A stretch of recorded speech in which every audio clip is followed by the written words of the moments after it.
Augustus! Heard the bad news then, did you? What bad news? About Dravost. Blackthorn's old haunt. With the forge and all that. Well, anyway, the mines just down the road from there are spewing out ether like no one's business. And the village? Safe from the flood for now, but they've got other problems. Akashic. Every creature in the area is either turned or on the way to turning, apparently. Zoltan and the others are living on borrowed time. They need help, and quick. Doris sent a few curse breakers to keep an eye on things, but there's only so much a couple of scouts can do. Except get eaten. If something ain't done soon, the old place will be overrun. I won't let that happen. Didn't think you would. Does Blackthorn know? I thought it might be better if he didn't. He'd only do something stupid. You reckon we should tell him? No. It's better this way. Yeah, well, I can't stand about knowing what's happening out there, so I'm off. I'll see you in Dravost.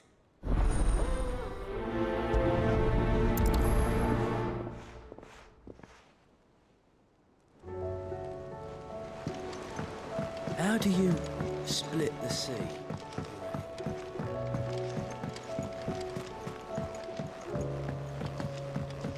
By eating a lot of beans.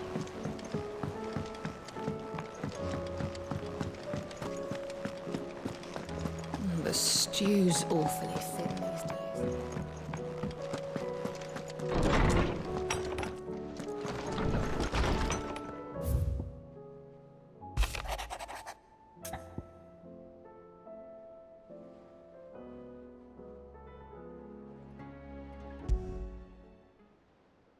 There's no way of knowing if Doris will confide in me. But I can speak to her at least. We get a trophy for just reading them?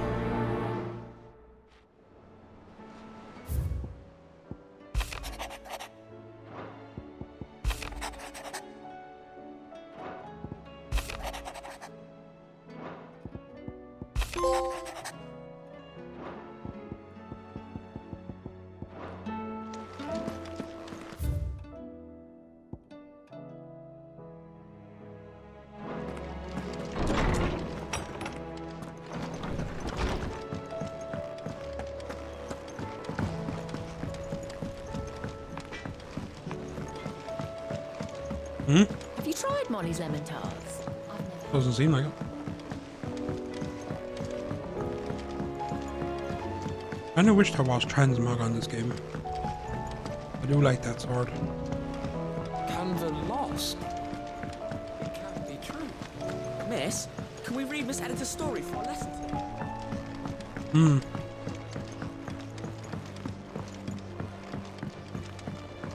How was she? The Enterprise, I mean.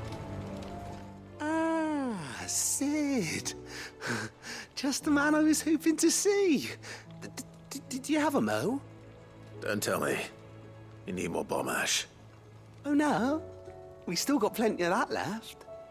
I'm working on bringing another one of the Chief's designs to life. This time, it's a new smelter. It's got a reverberatory hood over the top for additional thermo amplification and a system of reciprocal recirculatory regenerators that let's just say it gets very blimmin' hot. A heck of a lot hotter than anything Blackthorn's got in his forge, that's for certain. Only mithril engines get hotter, and you can't chuck ore in one of them and get metal out the other end. Trouble is, we won't be able to make it out of any old rubbish neither. We need the good stuff. And I hear you once helped Helena get her hands on exactly that. Any chance you could help me too? If it's for the good of the hideaway, I'd be happy to. Oh, it is. I promise you. So, what exactly is this good stuff you need me to find? We've got a couple of examples here. Spherical echoes, we call them. More fallen materials.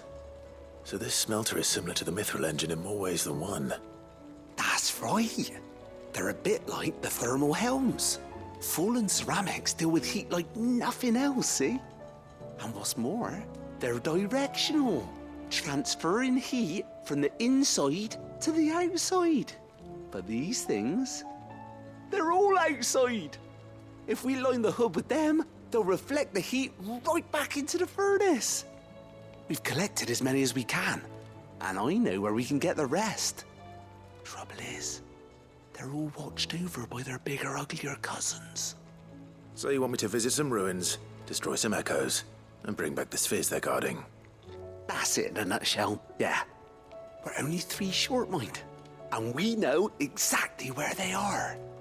There's one up Amber Way, in that ruin that they call Lost Plume, and another in the Silent South, over in Dalmekia.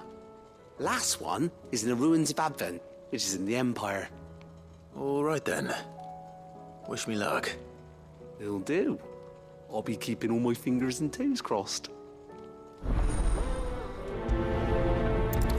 Not a word. With Canva in the hands of Akashic,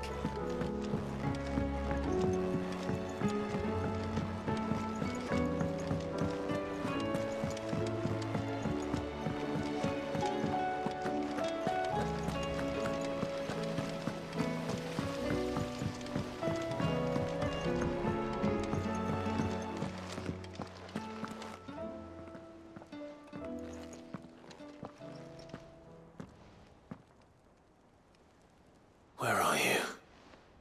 Can I help you, Sid? I'm looking for Doris. Is she here? I'm afraid not. She's at Martha's Rest on a job. My job, actually. When she heard what the mission was, she insisted on going herself. Alone. Did she? What was the mission? Following up on some new information. Once they'd settled in, the bearers you helped liberate in the Dragon's Eyrie were keen to talk about their imprisonment. And about their captor. The slaver Cole's team were tracking when they were attacked by the Beastmen. I'll go and find her. She's at Martha's Rest, you say? If she's not moved on already, yes. I hope everything's all right. Why would Doris insist on going alone? Maybe Cole was right to be worried.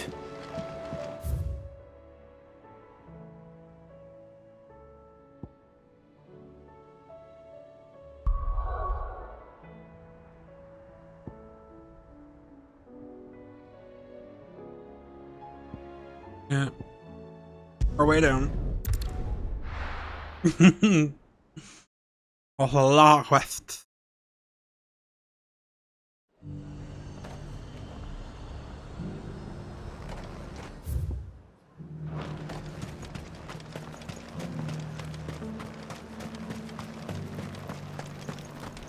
There were ghosts at the gates, not days. I've had enough of you and your nonsense.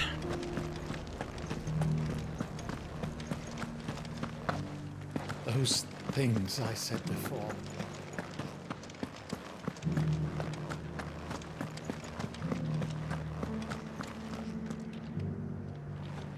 oh, Clive, what am I to do? My wards and I may soon be without a home. What's happened? The High Cardinal has descended from his lofty throne and taken up residence here in Northreach. The High Cardinal? Leader of the Council of Elders, second only to his Radiance at the head of the Imperial government. Not that any of those things still exist. Now he goes by his noble title, the Duke of Oriflamme. And what does he want with Northreach? He wants to transform it into a military stronghold, a foundation upon which to build a new Sambrec. He's already secured the support of the various army remnants, with promises that they shall be afforded the respect they deserve in his empire. One built on the confiscated property of the people. He would rob the populace to pay for it. Believe me, I have used every means of persuasion to discourage him from this folly. But for whatever reason, he will not listen to me. What does Captain Philippe make of this? When the town was under attack, it was him the soldiers rallied around. Couldn't he use that influence again? How? By speaking out against one of the most powerful men in Sambrec. A man whose stated aim is to revive the empire Philippe's comrades swore to serve, and to improve the soldiers' lot within it. The captain can offer them a regular supply of gruel, and an occasional trip to the Vale to help them forget the terrors they face each day. The Duke offers them a vision of strength and safety. No. Any attempt to incite mutiny would cost Philippe the support of his men, if it did not cost him his life. But given the mood around town, mutiny may yet be unavoidable. The people have little appetite for further deprivation, least of all when it serves only to elevate others. And who could blame them? Clive, would you appeal to the Duke on my behalf? For your services to Northreach, you have the respect of the soldiers, and they will take you to His Eminence if you ask them. And unlike Philippe, no bonds of loyalty prevent you from speaking your mind to the man. Well, will you try? You could hardly fare any worse than I did. I'll see what I can do. Thank you, Clive. Tell me then, where will I find this Duke of Oriflamme? In the garrison? Overseeing the troops, yes. All right. Wish me luck.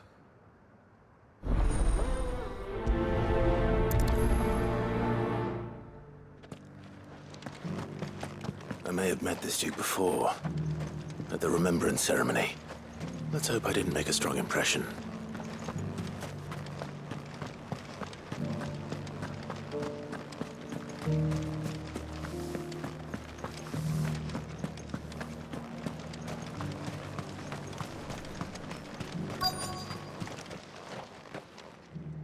Halt! Oh, sorry about that. You're the dame's man, aren't you? You got some business with the captain? No, actually. With the Duke. I was hoping I might be able to speak with him. We're under orders not to let any civilians pass. But you should be all right. His Eminence has heard all about you and your heroics. Wait here. I'll go and ask.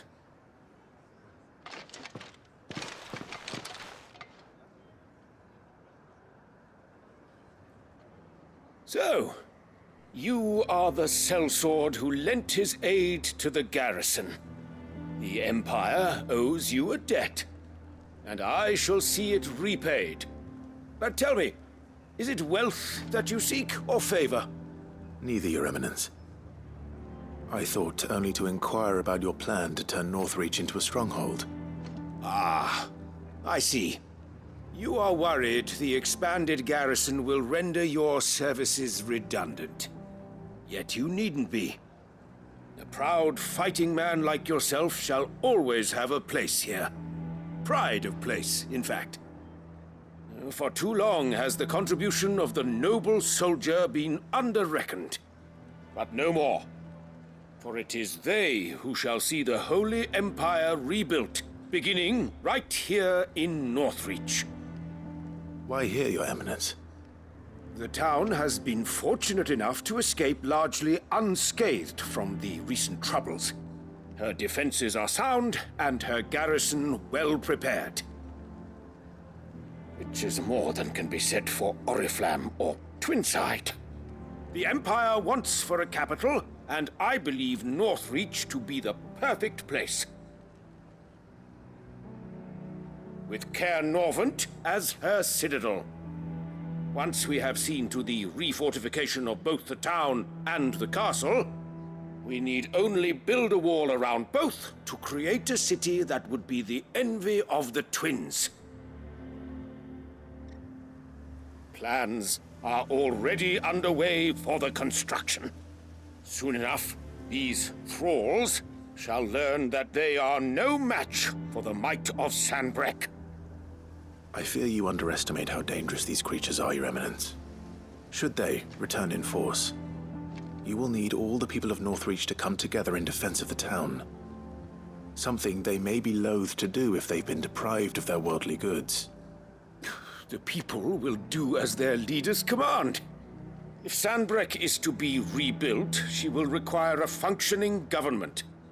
One whose authority is beyond question. That is why this levy is necessary. So that any man who wishes to join the army might do so and be fed, outfitted, and paid as befits a defender of the Empire. And yet there are those who persist in peddling the treasonous lie that I seek to steal from the people and drive them from their homes. I suspect they're afraid of losing what little they have left. Precisely. The common folk have little and less, and you mean to deprive them of even that. You would sow the seeds of your new empire in your own salted earth. Sabine, we have discussed this. Yes, and I told you then how putting the empire before her citizens would lead only to revolt. Without an empire, there are no citizens. And in yours, there will be only beggars. Is that what Griga wills for her people? Do not take her name in vain, Sabine. I'll come back later. Why? Citizens revolt. Why can't we do that? I wonder what the When people they're really think just of keep Duke's talking. plan. Come back later. It wouldn't hurt to ask them, I suppose. Let's begin with those on the other side of the wall. Sabine, you are embarrassing me.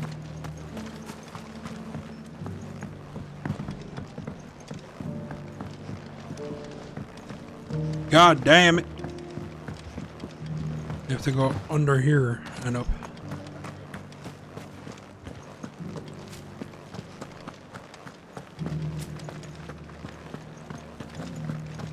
You needn't fret.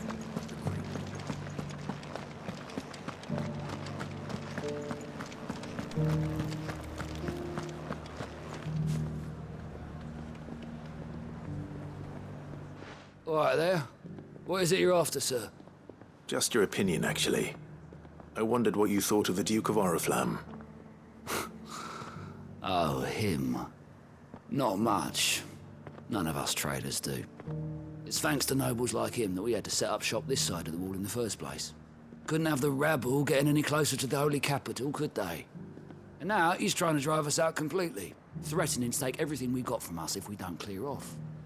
If the dame said she wanted him run out of town, I'd be straight through that checkpoint, tar bucket in hand.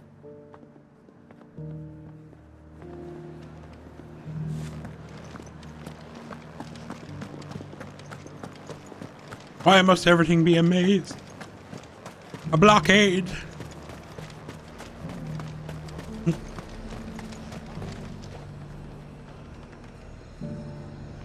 I've been hearing a lot of talk about a certain duke. Nothing good, I'll wager. Going around acting like he owns the place. And with hardly a word to the dame. This is her town, not his. I take it you'd rather she was in charge. As far as I'm concerned, she still is.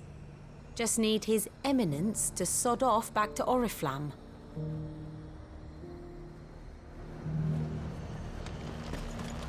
Why?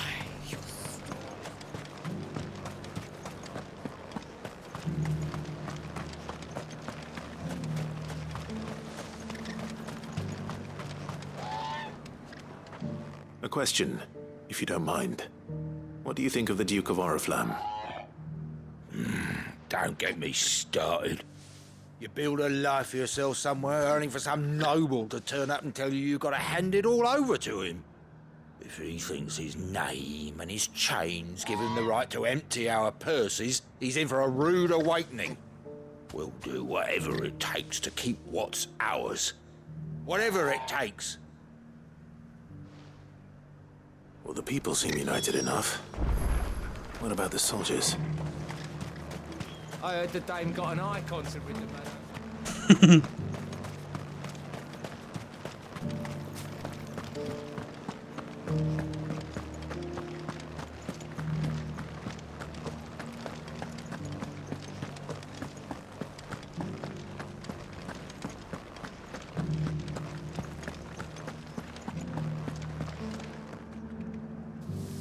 Excuse me, do you have a moment? I want wondered if you'd mind sharing your thoughts on the Duke of Oriflamme. Well, he's made a lot of enemies coming in the way he did. But I mean, look around us. You can see the state the realm's in. The traders might not like having the screws put on them, but if they volunteered a few more of their hard-earned gil before things got bad, maybe they wouldn't have to. I think the Duke's got a point when he says rebuilding the Empire's the best way of making sure we're all protected.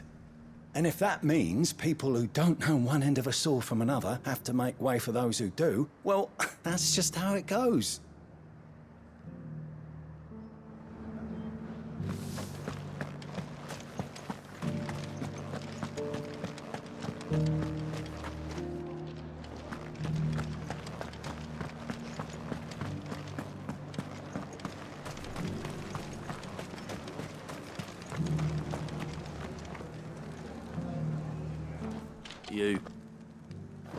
You're the one who was talking to His Eminence. On the Dame's behalf, yes.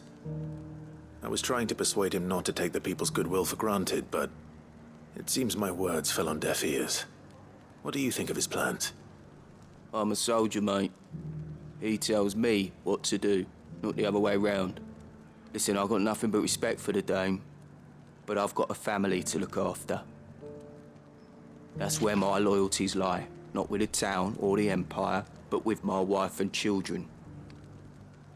If the Duke can get us cement and the equipment we need to fight off those blue-skinned bastards, I don't care how he does it.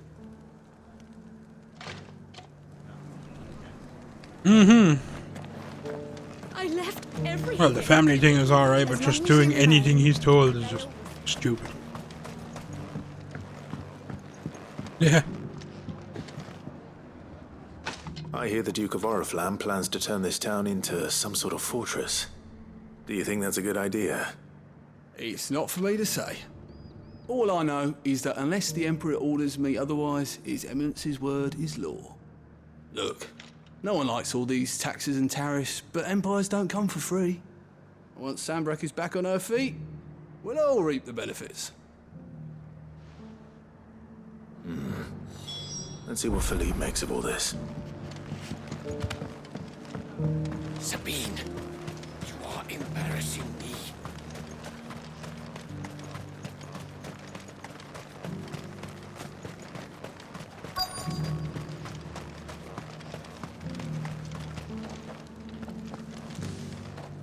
Philip.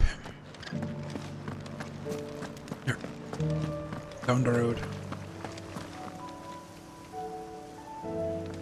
Captain, do you have a moment? For you? Certainly. Clive, wasn't it? Thank you for last time. How can I help you? I wanted to ask you about the Duke of Oriflamme. Do you intend to go along with his plan? But to tell you the truth, I'm in two minds. It's my sworn duty as a captain of the Imperial Army to obey his orders. But I can't say I agree with him. Philippe, I remember you saying that you became a soldier to protect the people you loved. The Dame included. That's right, I did. Well, she doesn't agree with the Duke's orders either. She thinks they could tear Northreach apart.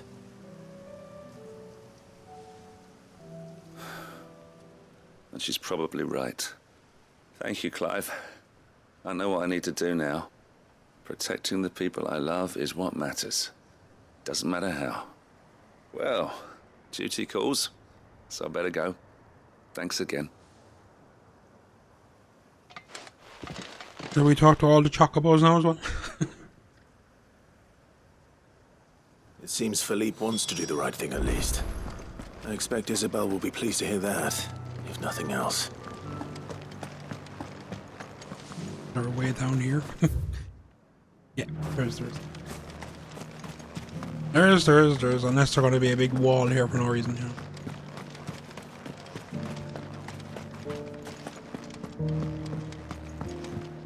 Would I lead you the wrong way? Ah, Clive.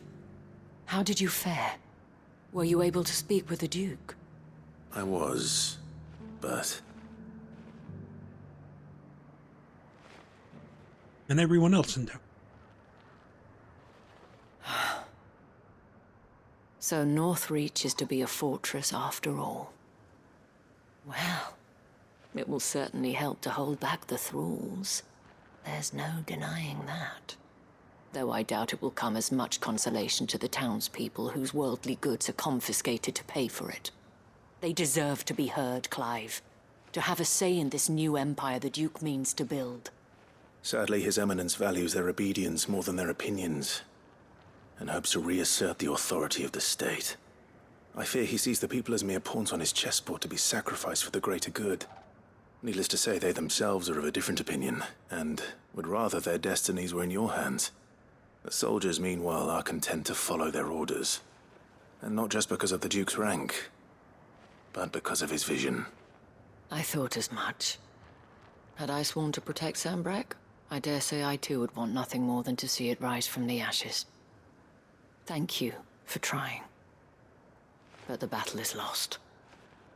I don't know about that. What happened to your uniform? I handed it in, along with my resignation. Told the lads I wished them well, but that I owe it to those I love to call it a day. But why? Because I realized what really matters to me. Not following some nobleman's orders for the sake of it, but protecting what I care about. Protecting Northreach. I honestly don't know when those monsters will return, but I'm certain they're not finished with us yet. And when they do come back, we need to be ready for them. We need to stand together, all of us. And with you to lead us, milady, I reckon we can do it. It was you who finally convinced me, Clive. There's no point following orders if they go against everything you believe. Indeed. All of us, standing together. That has always been Northreach's best hope, and one which still lies within our grasp. We have only to turn our attentions to the true enemy. Thank you, Philippe, for showing me what I must do. Anything for you, milady. Speaking of standing together, would you mind if I borrowed a few of the lads from the Vale to help keep watch around the town? I fear His Eminence has loftier tasks in mind for the guard. Not at all. Be my guest. Wouldn't be the first time.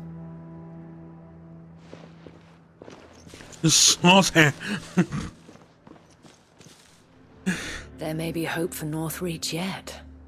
Especially with men like you and Philippe to champion our cause.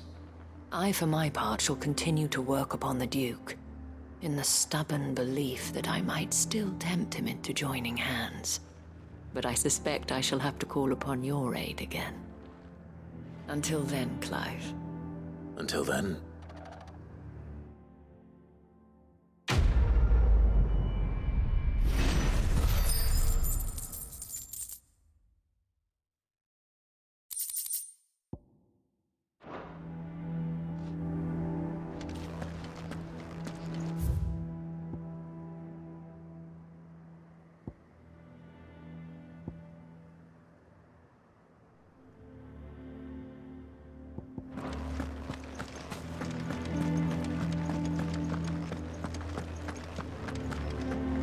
Those things I said before.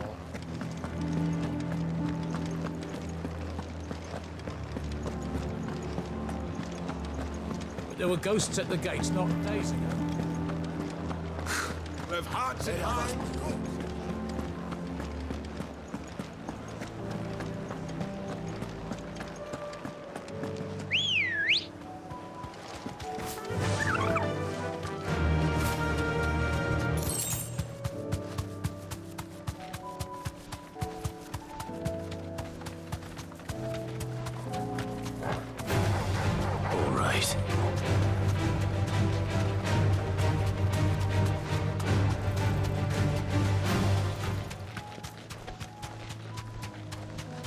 Bombs in the forest, huh? Ooh.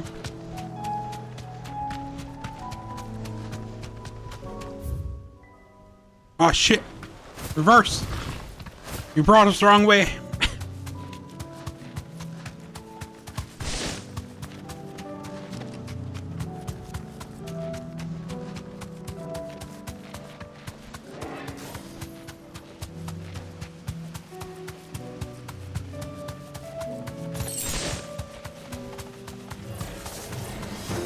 Better deal with these ones first.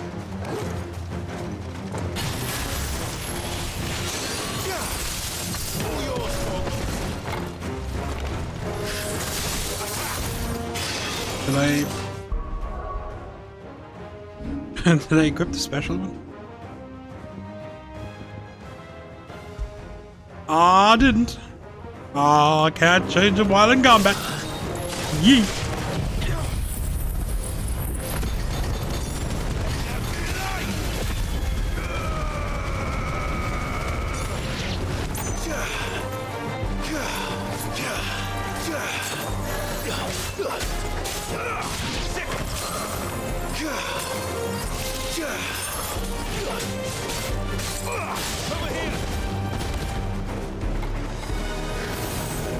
Oh, it's one of those.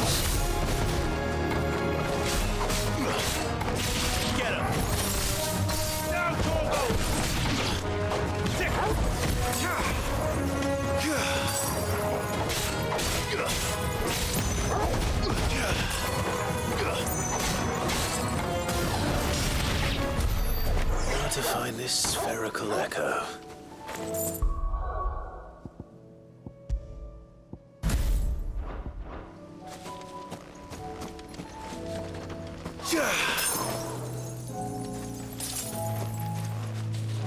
They really didn't want people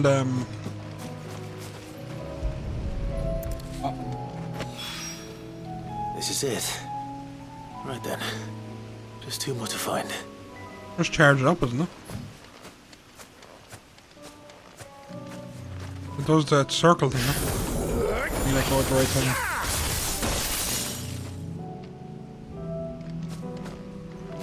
time. They don't want us going fast on this game. Watch, look. Stops us. It stops us from going constantly. Yeah.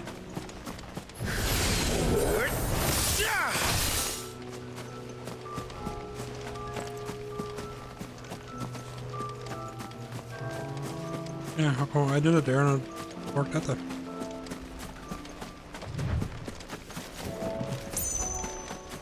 It didn't it?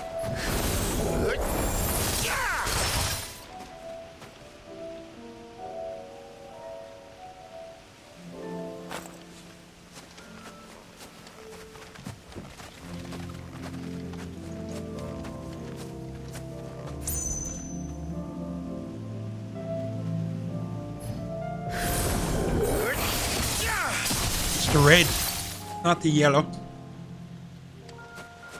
We've been doing it wrong. Shit.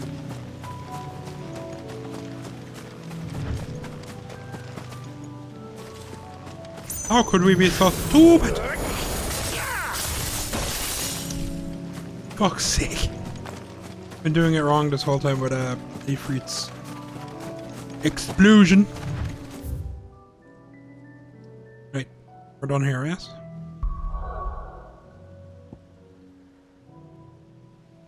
Marfa! We're coming.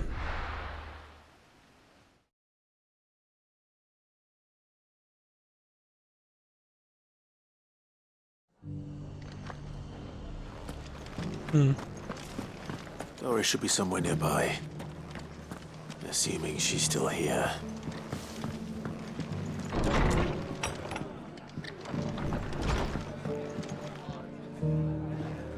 Ah, Clive. I was just about to send for you.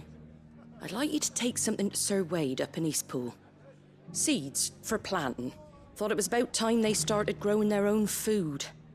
I'll keep providing them with whatever they need in the meantime, of course. But if Eastpool's going to survive, it's got to be able to fend for itself. As have those poor bearers. They've lived their whole lives in servitude, but now they're their own masters. Small wonder they ain't got the foggiest how to provide for themselves. So it's up to us to teach them. And if you're wondering why well, the Wagoneers taking supplies up that way have been coming back with more and more reports of Akashic around the village of late. Sir Wade's putting a brave face on it, but I think even he's starting to worry. And if he's likely to share those concerns with anyone, it's you. All right. Thanks. Wouldn't ask if I didn't have to. There. That should be enough to keep him in Gazal Greens for a few years at least. Gazal Greens. Not the most mouth-watering crop, I'll admit.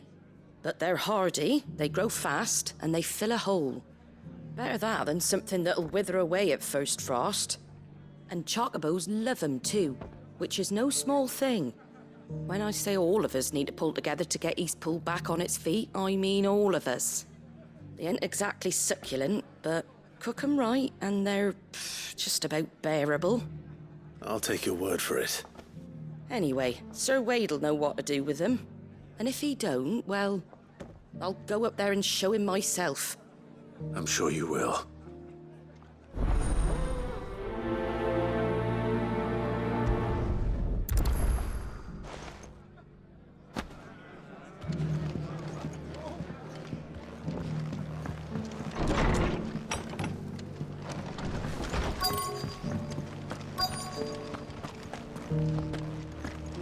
Just because the heavens have gone to Rackaroon, we have to. Nearly done.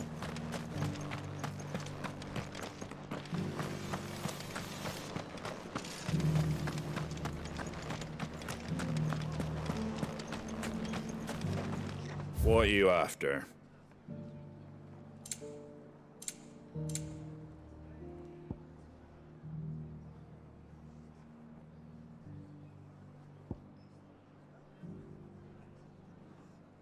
Damn, they're expensive. Take care out there, eh?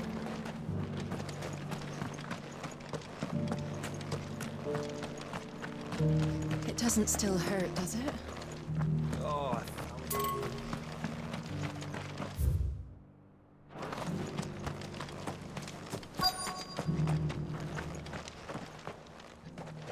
It's been a pleasure, Doris. Just like old times. I'll give your offer some thought, my lady. How goes the investigation? Sid, what brings you to Martha's Rest? You. I heard you were out here on your own, tracking our slaver. I trust you're being careful. Of course. And it had to be me. The bearers from the Dragon's Eyrie confirmed a long-held suspicion of mine that the slaver we've been tracking is an old acquaintance. She's no fool. If we'd come in force, she would have spotted us straight away, and then vanished without a trace. That was her just now, wasn't it? So, was it a fruitful reunion? I'd say so. She tried to recruit me. Seems her time in Rosaria is coming to an end. She's abducted bearers from across the region and is looking to smuggle them back into Sambrec. After her brush with those beastmen on the road to Northreach, she hired herself an Imperial escort, which she wants me to join. She's dangerous, Sid, but I think I can stop her. Then I'm going with you. I'll take care of the escort. You can see the bearers to safety. Where are they? The Baum Archers, soon to break camp. You go on ahead. I'll follow once I've sent word back to the hideaway.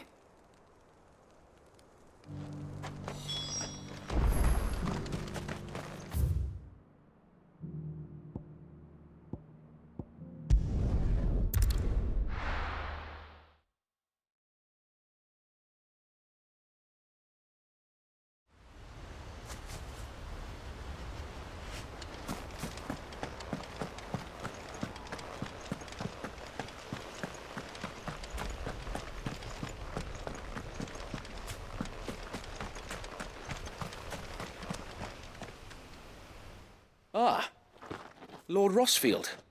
What brings you to Eastpool? A delivery from Martha.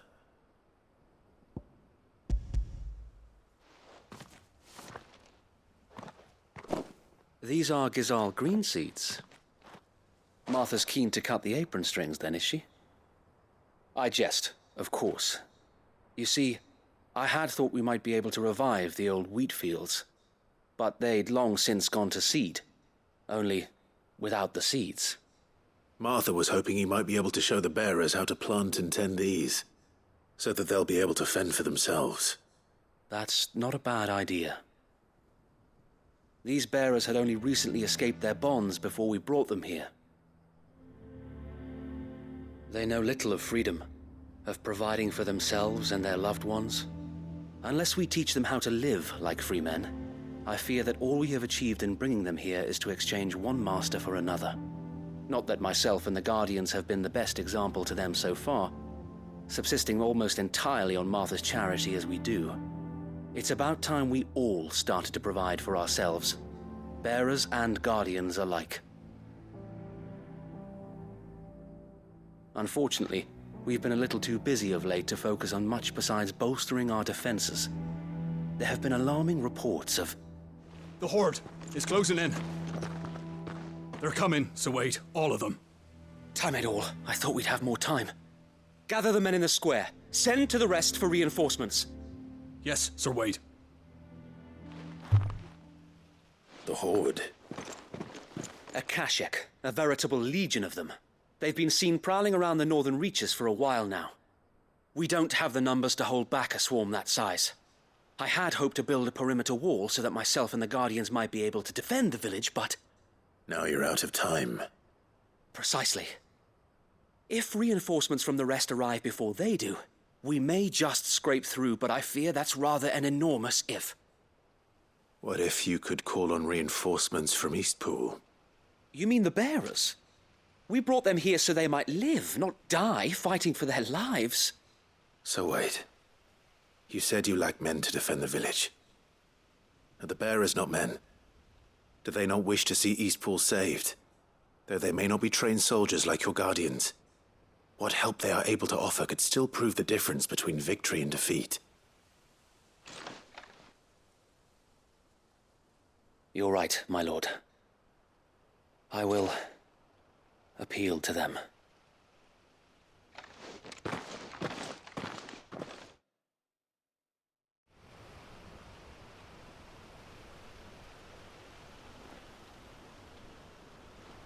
My friends, I humbly beg your aid. We Guardians are few and our enemies many. But I swear we can defeat them with you at our side. You would send us to the slaughter, to serve as bait for those fiends so that you and your men might be spared. And to think we trusted you. Say what you will, a home is not worth dying for. But it is worth fighting for. Sir Wade fights to give you lot a chance. Just like I do. Just like Sid does. We all wanted to give you a home where you could be free. And you got one, didn't you? This place, Eastpool. This is your village. Your home. And if you don't fight to protect what's yours, you'll lose it. You know I'm right. This world wants to take everything from you.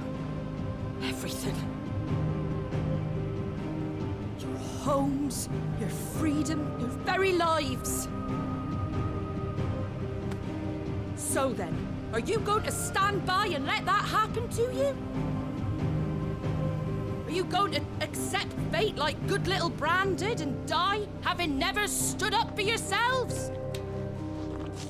Or will you fight like free men and women?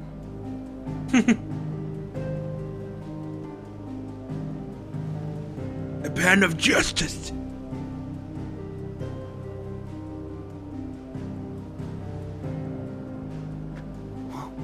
What do you do? All right. Give me a sword. I never dreamt I'd have a home of my own. And now that I have, I don't want to lose it. We have no swords, but here. I will Plenty of protect pens. what's mine, or die trying. We all will. Free men and women, fighting together.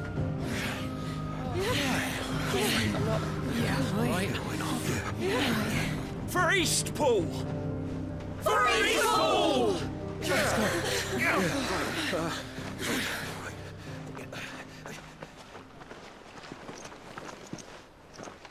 Thank you, Martha. Don't mention it. Just promise me one thing. That you'll show them how freeborn fight. Gladly.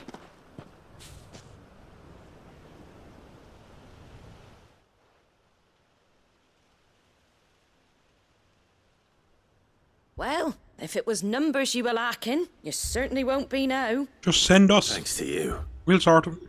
Me? Oh, I just love the sound of my own voice. Lord Rossfield, my lady, we're ready. So what's the plan of action? We'll divide our forces into several small detachments, each made up of guardians, bearers, and guards from the rest. These will position themselves at strategic points around the village. Upon engaging with the Akashic, each detachment will keep the creatures occupied as best they can, steadily retreating all the while. You're going to lure them into the village? I am. We will have neither the time nor the resources to treat the wounded, so injuries must be avoided at all costs. Instead, we will focus purely on defense at first.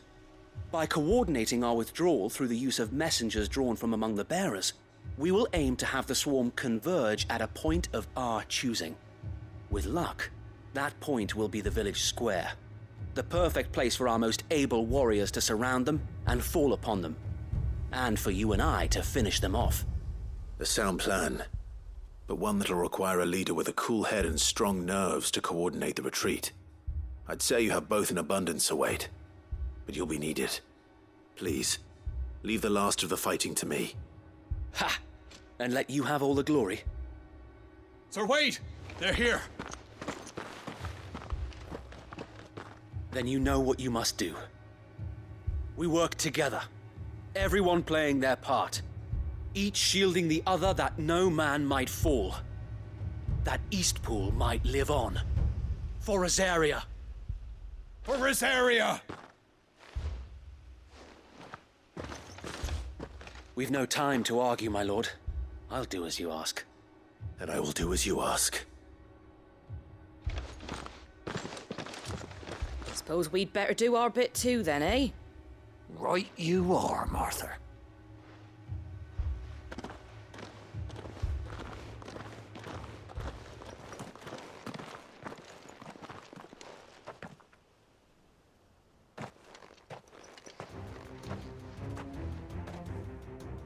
The calm before the storm.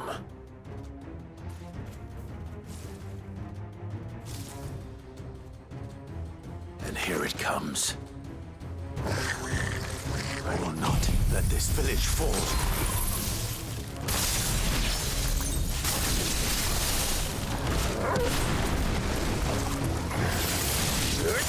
God damn it! I didn't hit the press.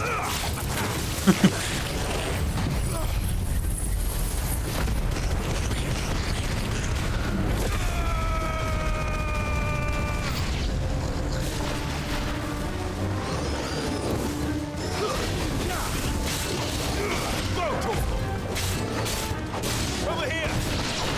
Muhammad!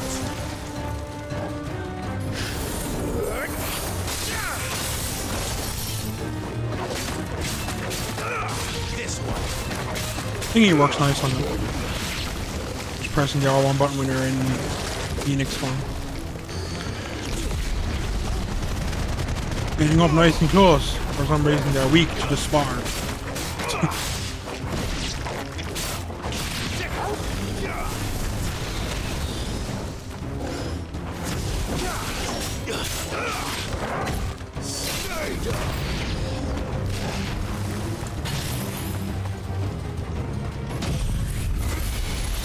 Stay still.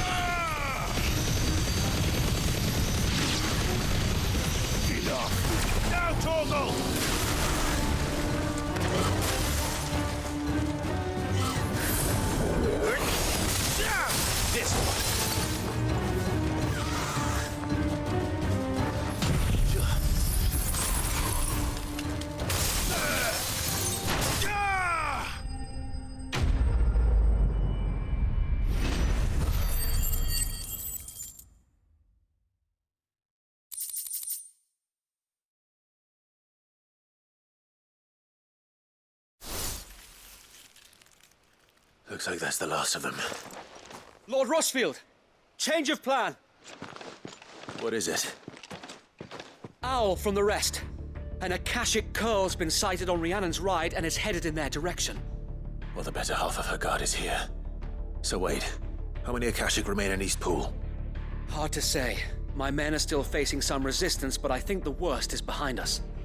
I could order a detachment or two to fall back and... No.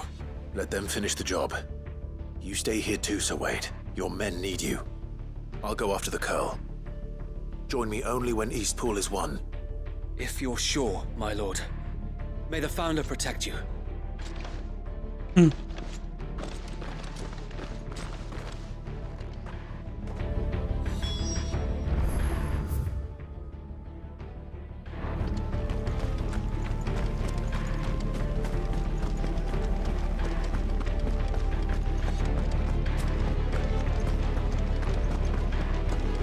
Next one's mine. I might...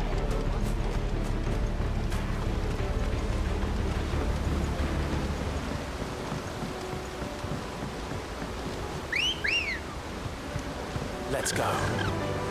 Yeah!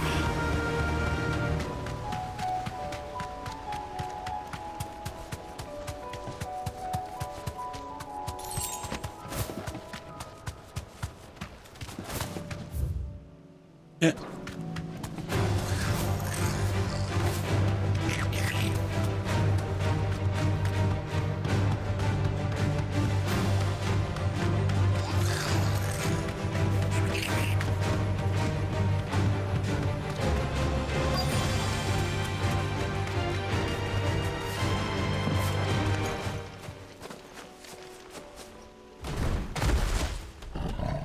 Yeah, the pretty kitty.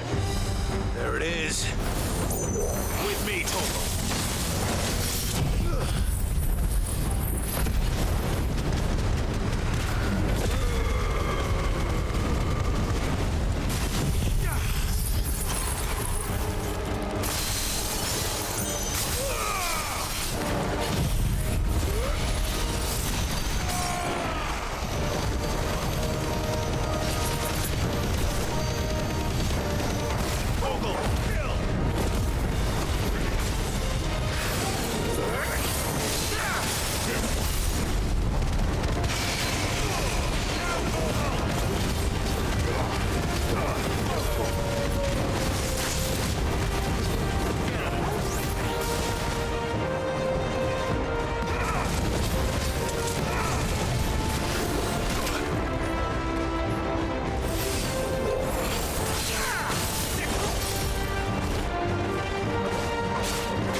All right. Back to East Pool.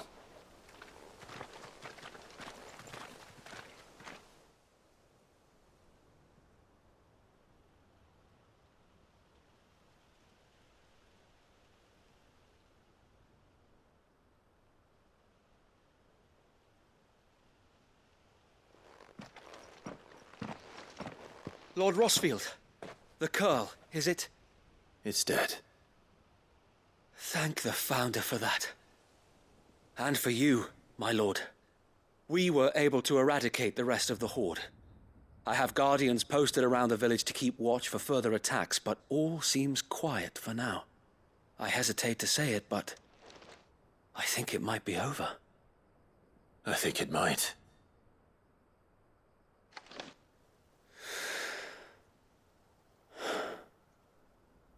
We did it. We saved Eastpool. Thank you, my friends. Thank you. No, Sir Wade. It's us who should be thanking you. You brought us together. Showed us what it means to fight for what you hold dear. We never had nothing to call our own before. We didn't know what it meant to protect it, but now we do. We really do.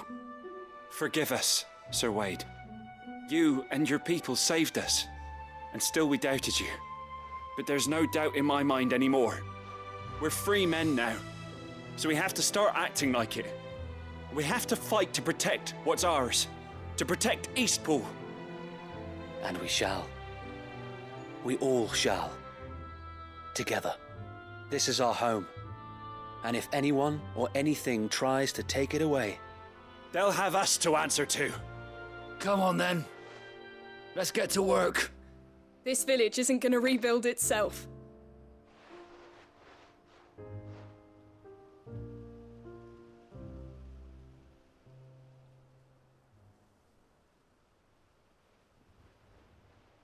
They're not slaves anymore.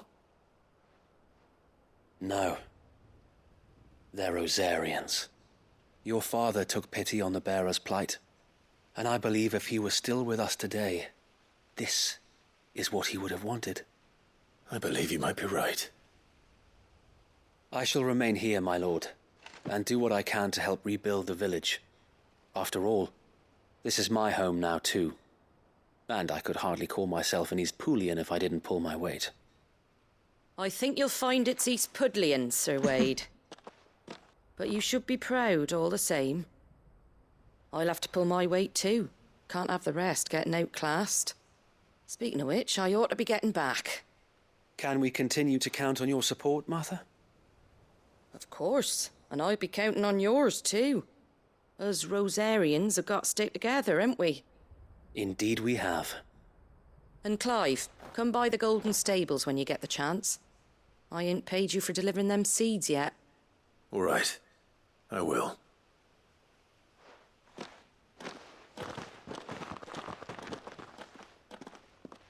Lord Rossfield, do you remember our very first mission together? Clearing the goblins from the Stillwind marshes? How could I forget?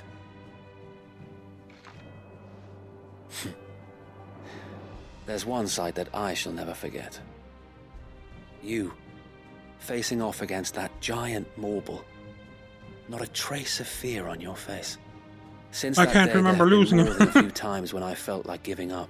Yeah, there was when the another odds day seemed with it. so stacked in the enemy's favor, I thought I may as well just lay down my sword and surrender. But every time I would think back to the look in your eyes that day and remember what it means to be a shield. Know that whatever trials Eastpool may face, I shall never lose courage. Thanks to you. So Wade, you have always been a true shield. I know that Eastpool, and indeed all of Rosaria, will be safe in your hands. Thank you, my lord. I know the rest of the world will be safe in yours. I'll do my best.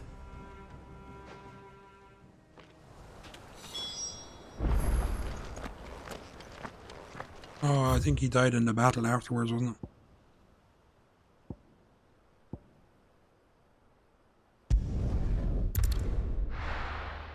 Nope.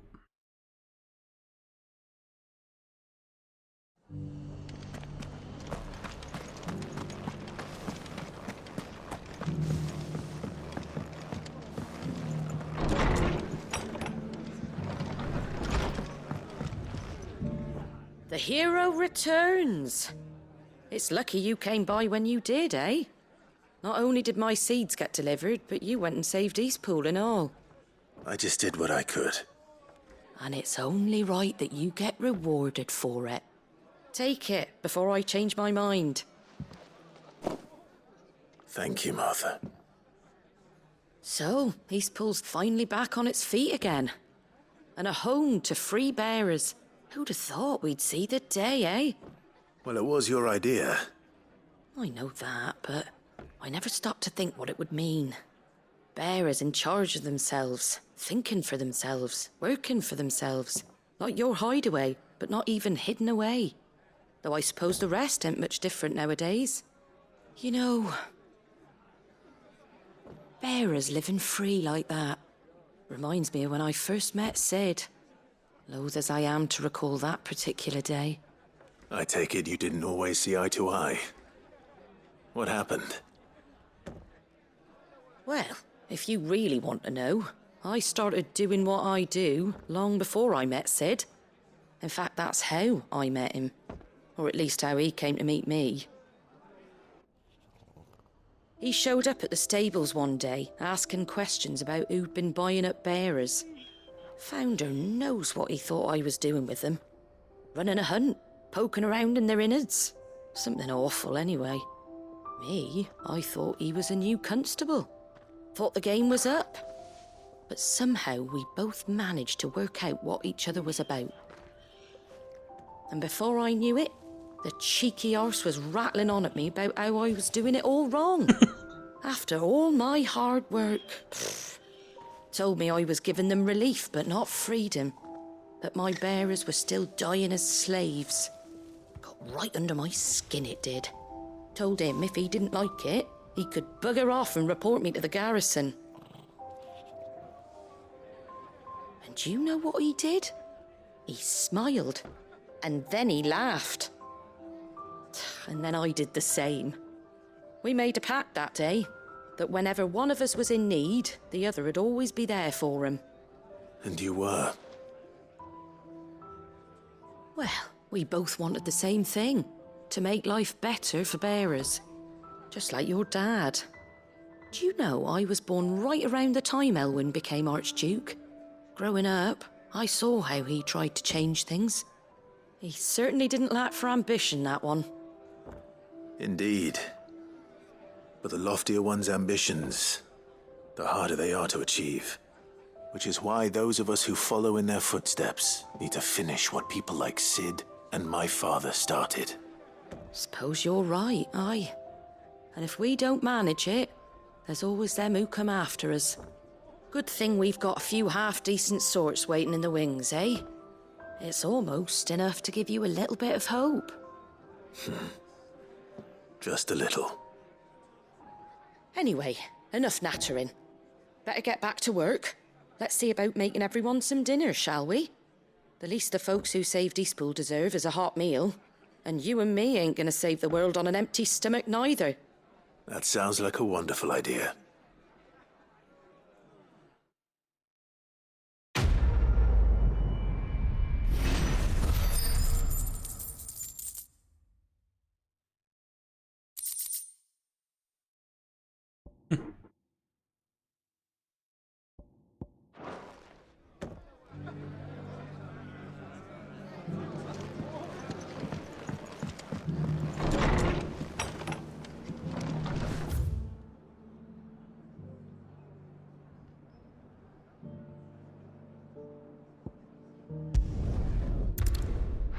That's right.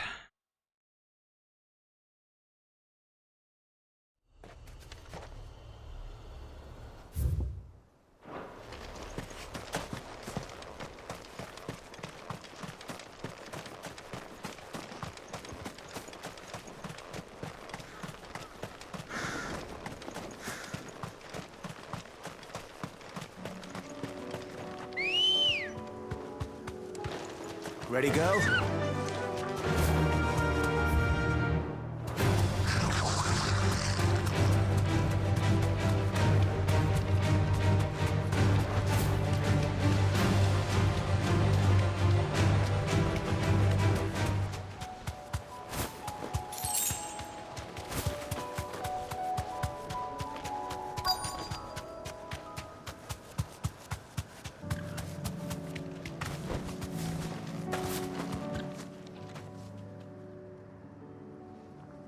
Good. They haven't broken camp yet. How did Doris come to know a slaver, I wonder?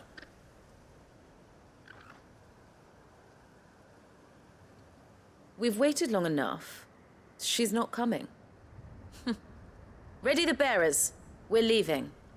Back to civilization, is it, Mom? With all haste. Lest any of you lackwits start talking like these feckless bumpkins. I presume your men are ready. We've suffered too many delays as it is. Any more, and I'll be docking your pay. Yes, Mom. Oh, but before you go, it appears we have company. Kill him. You're welcome to try.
Oh, let's put my back out, that has.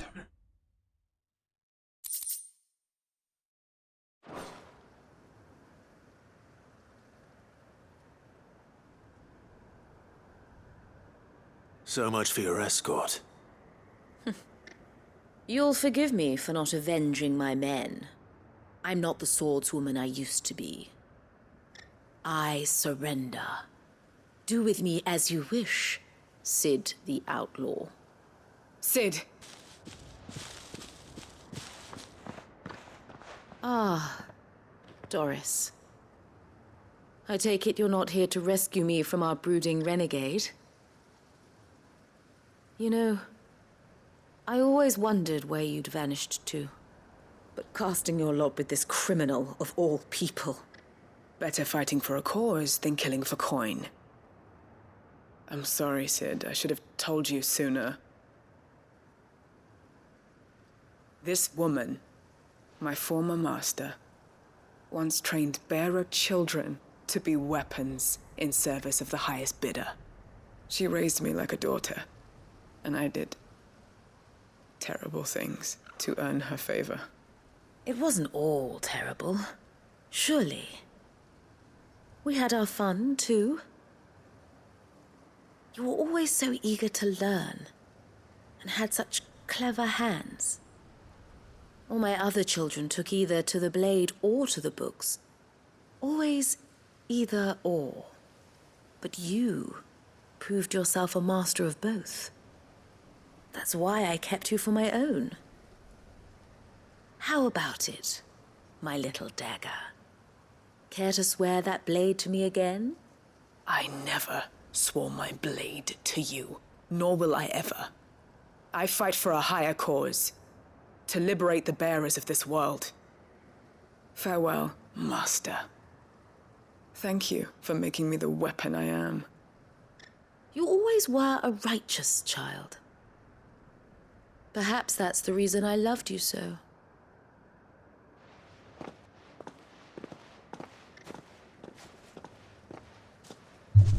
What do you want to do with her? I am not the killer she wanted me to be. Not anymore. And she no longer has friends in high places. The Dame does, though. Her connections at the Imperial Court will see that justice is done. All right. If you're certain. I am. And thank you for everything.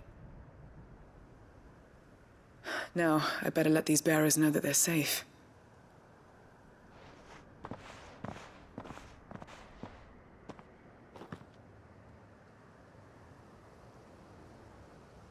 And I should head back to the hideaway and put Cole's mind at ease. Hmm? Her life has been dragged out of them.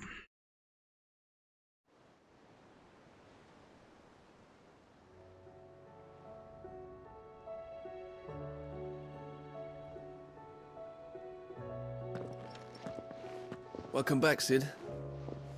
Doris's message just arrived. I hear you saved more bearers from being smuggled across the border. With any luck, they'll be joining us in the hideaway shortly. Oh, and your letter. You don't need to worry about Doris anymore. I'd been hoping as much. She mentioned one or two things in her report. So the slaver we'd been chasing all these months was her former master. Wish I'd known. She's been arrested, by the way, over in Sambrek. Went quietly, or so we're told. And she won't be getting off lightly. The Empire may have no love for bearers, but it's none too fond of black market traders either. Can't have been easy for Doris. I'm sure it wasn't. But don't worry. She'll be all right. I hope so. Suppose you should know, eh? You had quite the past yourself before you came here, or so I understand. Anyway, thanks again, Sid. The Cursebreakers would be lost without Doris. And you, of course. Keep up the good work, Cole.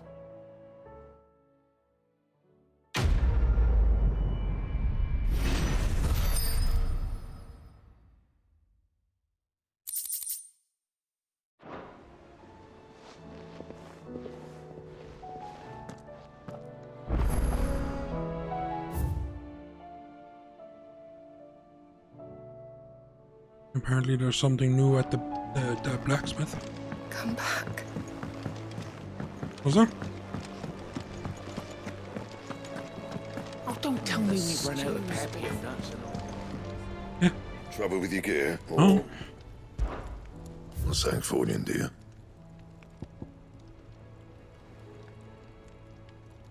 You there? Not bad, if I do say so myself.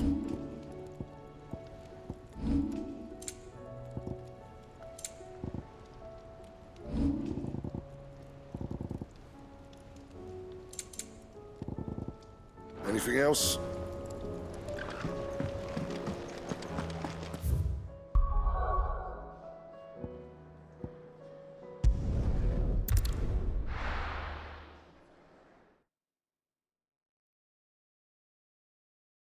I think so.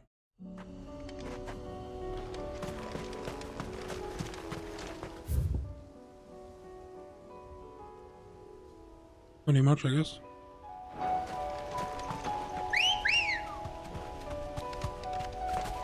Let's go. Yeah!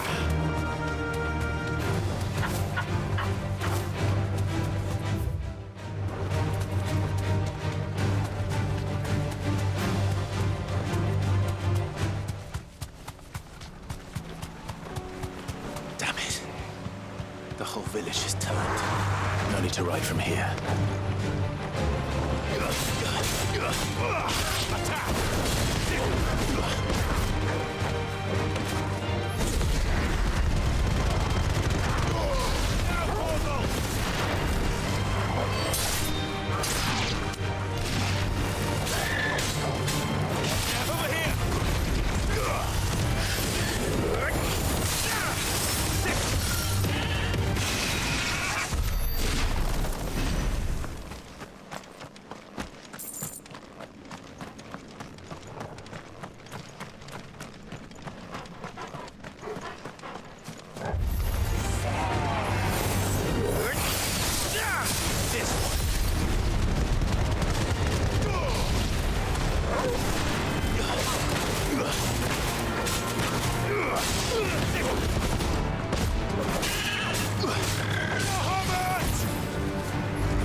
Come on.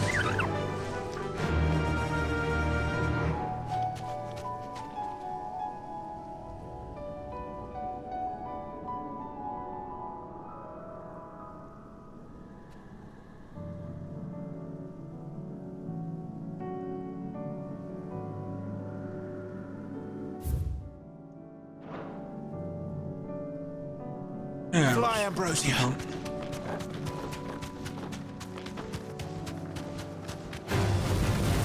fight.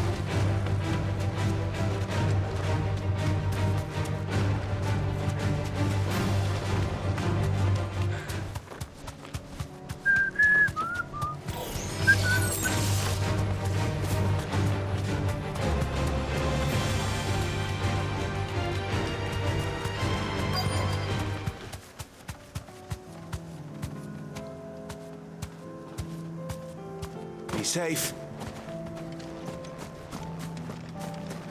I think we might have to kill one of these guys. Yep. No holding back.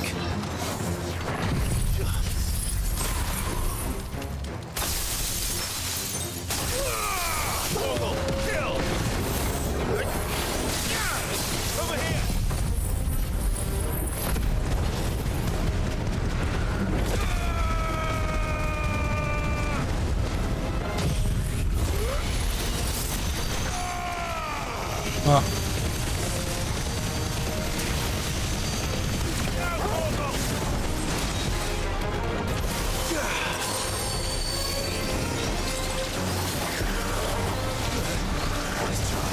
How do you do? I can put that down.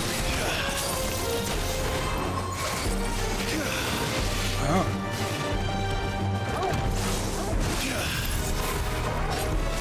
I see. Why didn't I get a trophy?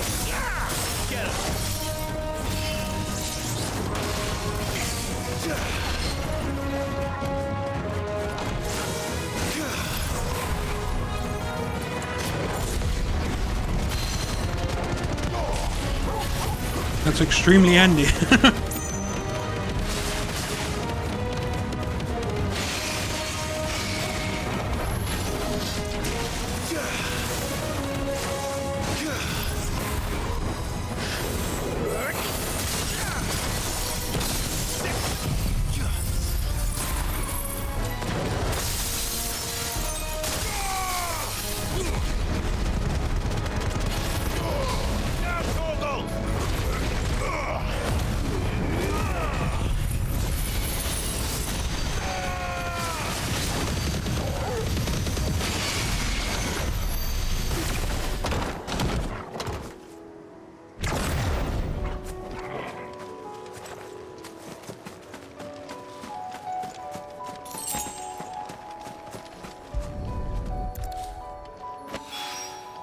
Two down, one to go.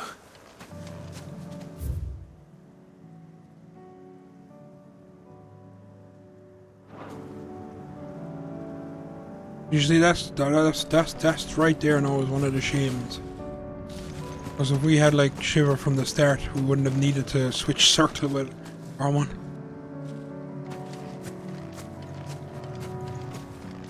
Hmm.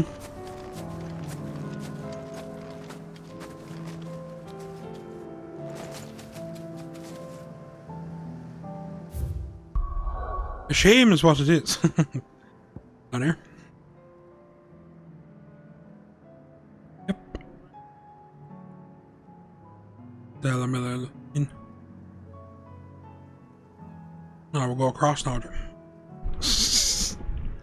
Who knows?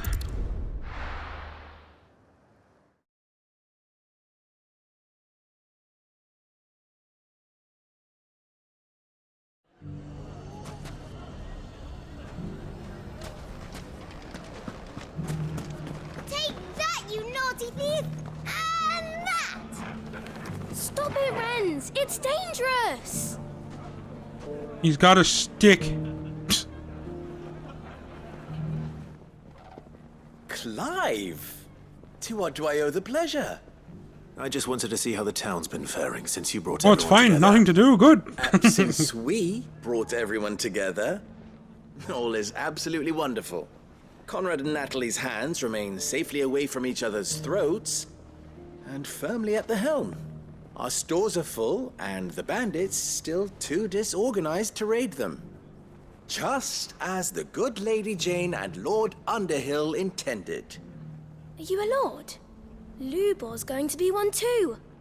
They're going to make him the Lord of Dalimil, because of how he stopped all the grown-ups from fighting. It's the mayor of Dalimil, dear child, and the vote hasn't taken place just yet. But if the people wish me to lead them, I shall. And my first act will be to build a school so that menaces like you two learn not to interrupt your elders. Speaking of menaces, there may be a rather worrying one just over the horizon. May there indeed.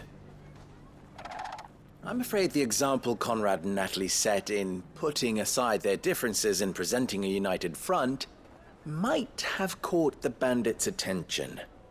And they might have elected to take a similar approach. They have formed what one could call a League of Outlaws, and they grow more organized by the day.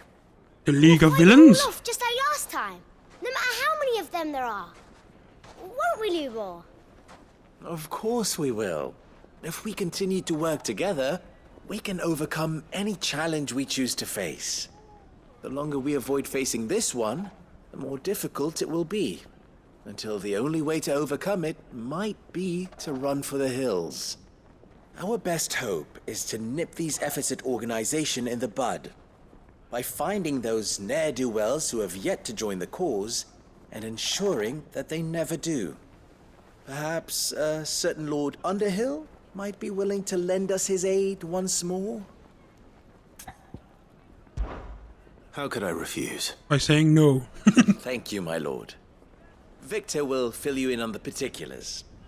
I have him stationed by the desert gate, receiving and collating reports from my scouts. Such an amenable soul. He reminds me of you. I'll go and speak with him.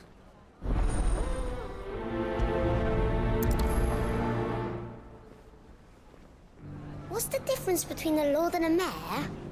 That's easy. One of them swings a sword, the other forges them.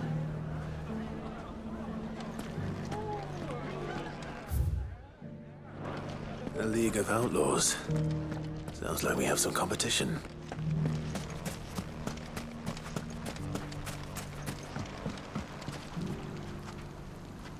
Still in Dalamil, Victor? Ah, Sid. I thought you'd have returned to Cosnis by now. I did. Then I came back. I've developed something of a fondness for the place. And having worked so hard to see it saved from one fate, it would seem remiss to abandon it to another. A sentiment Master Lubor certainly isn't shy about exploiting. Hence my doing his bidding yet again. You're not the only one. What does he want you to do? He asked for my aid in putting down the bandits. And he said that you might be able to help me find them. Then you've come at just the right time. I was on my way to speak with Conrad about how to organize our forces. There are more camps in the vicinity than we can safely strike at once. But we must strike together, and we must strike soon at as many camps as we can.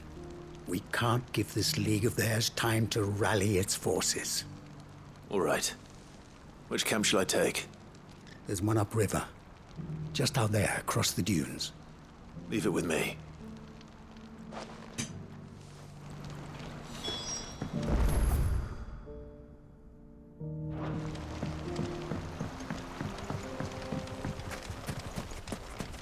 If those ne'er-do-wells want to band together.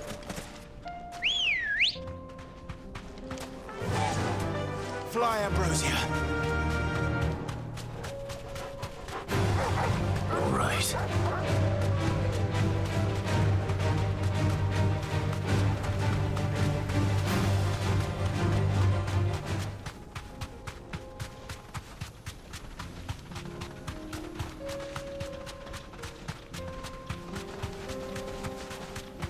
That must be the camp Victor mentioned. Come on then, Toggle.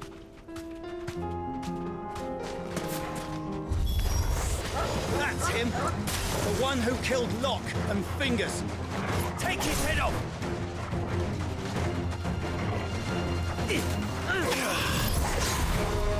Oh yeah.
gun! Long and hairy one.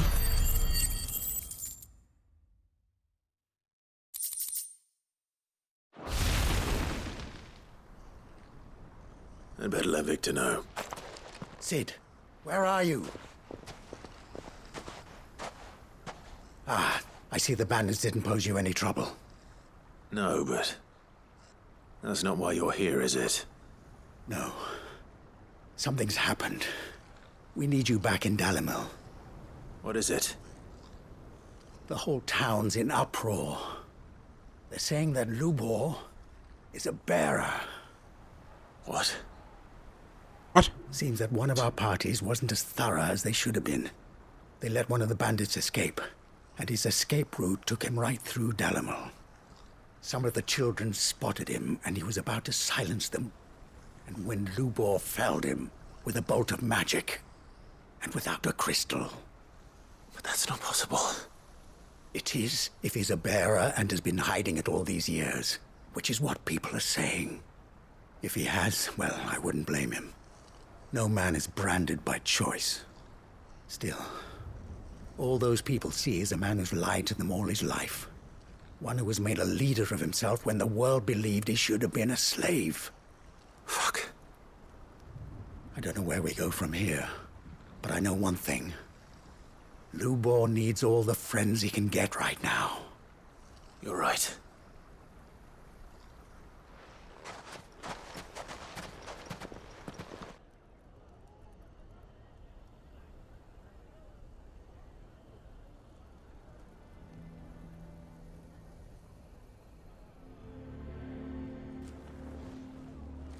And now everyone knows.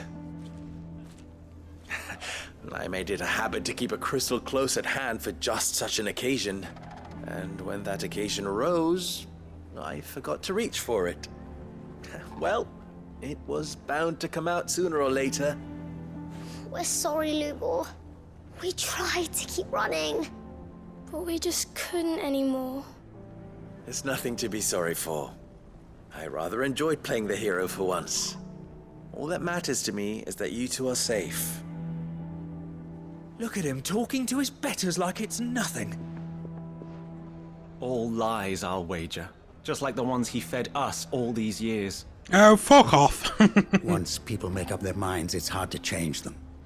We need to do something, and quickly. Convince the people not to let their prejudices blind them.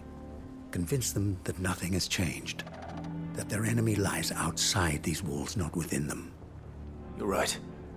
We should speak to everyone. I'm glad you agree. I'll handle the townsfolk. I'm a Dalmek born and bred. They listen to me.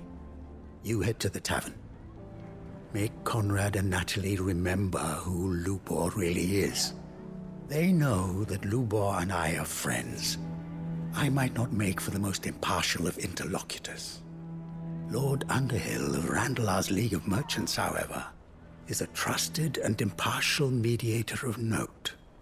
I'll do what I can.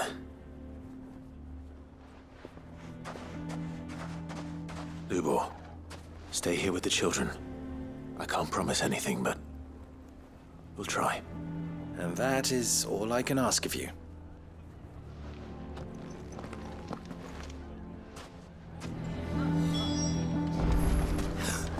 Why are you taking the bearers? Why do they always have to make such a fuss? He knew all along that he was playing us for fools.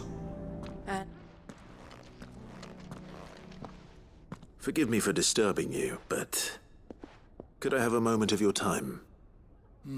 I've seen your face before. As have I. Lord Underhill, wasn't it? Of the League of Merchants. That's right. I wanted to speak to you about Lubor. The rumors that he's a bearer. All true, I'm afraid. He'll never be mayor now. Not if I have anything to do with it. But what of his wares? Bearer or no, his steel is highly valued throughout the Republic. In this, at least, he's done the town a service. Might that not earn him a little leniency? Leniency? He pretended to be one of us when he was laughing behind our backs all the while. I'm sorry, my lord, but he lied to us. He lied to you. He cannot be trusted. So what do you propose? Will you drive him from his home? Close his forge? Perhaps. That is a question for the people of Dalimil, and they will thank you not to get involved.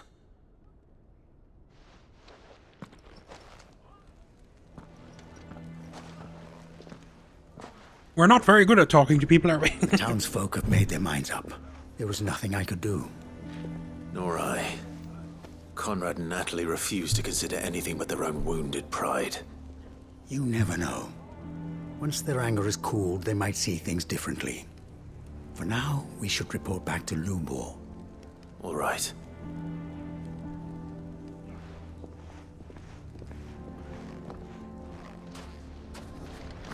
Why the hell would Victor take the bearer's side? I assume the situation is hopeless? There's still hope. But...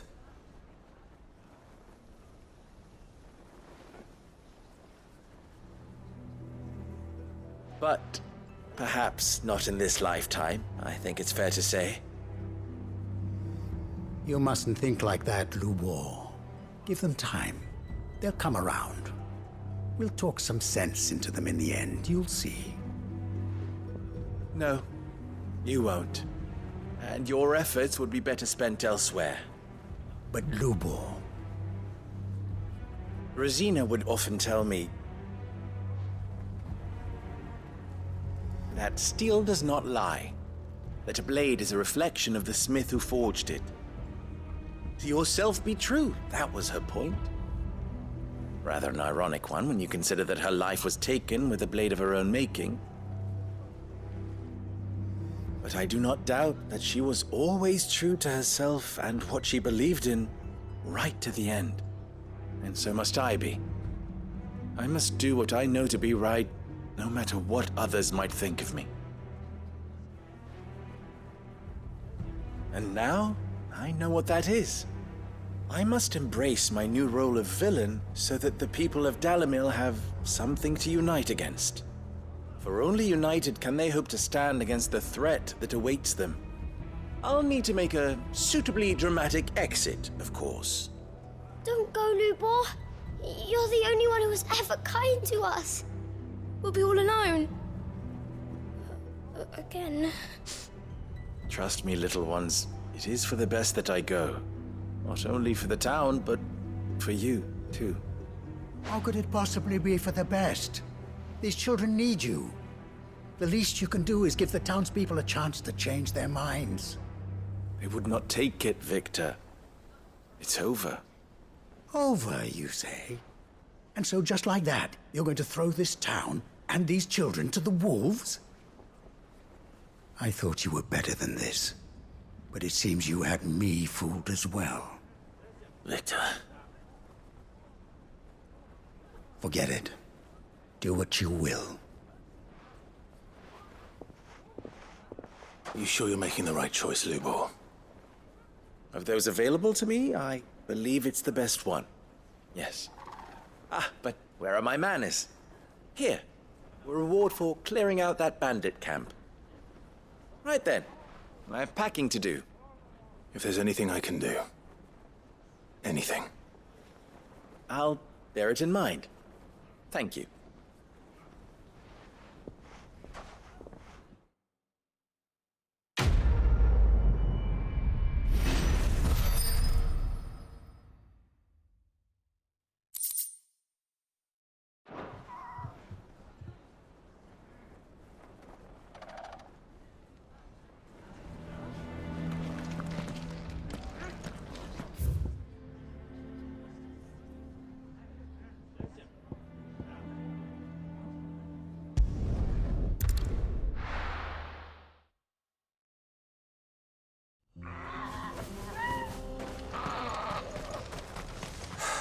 So Dravost is still standing. For now, at least. If you can swing a hammer,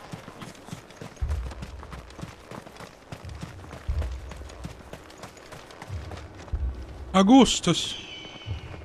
Clive! You're here! And the Akashic? Mostly off to the north still. But I spoke to Doris's scouts and it turns out things are worse than I thought. There's swarms of them out there. Told old Snotty to be ready to seal the north gate. That should buy us some time if we need it. Enough for the villagers to barricade themselves inside their homes at least. Well done. Welcome back, Sid. I'd never have guessed, you know. Not if August hadn't let slip. Who'd have thought that the savior of Dravost would turn out to be the realm's most infamous outlaw? Keen to help us out again? I am. Thought you could sneak off without me, did ya? Blackthorn.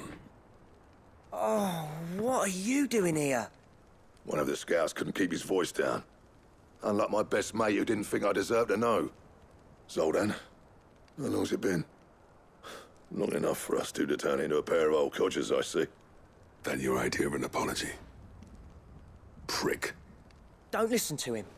You only did what you thought was best. For the village and that. I did, yeah. But that ain't the whole of it. Vulcan, our master, didn't leave the chiefdom to the two of us. He left it to me. The best blacksmith in Dravost, barring himself, of course. Bloody stupid tradition, in my opinion.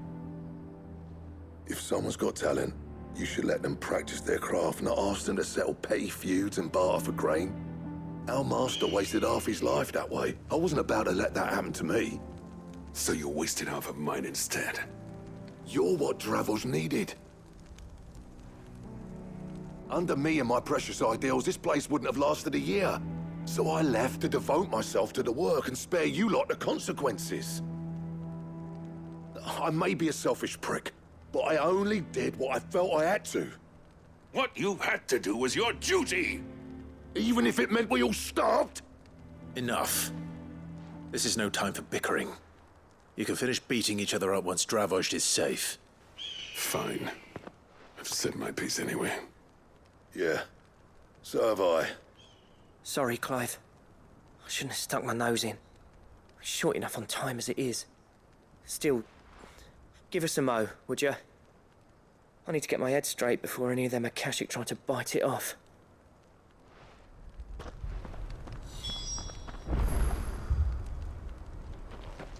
You, ready for the off then?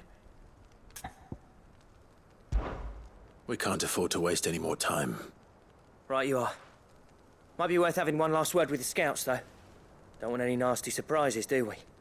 Oh, and Blackthorn, you and Zoltan might be better off staying inside the... Akashic on the move. How close are they? Within sight of the walls, and there are more coming up from the mines. What was I saying about nasty surprises? They'll wash right over us if we stay out in the open. We're pulling back behind the gates. Good idea. Get yourselves inside, but keep your weapons handy. Understood.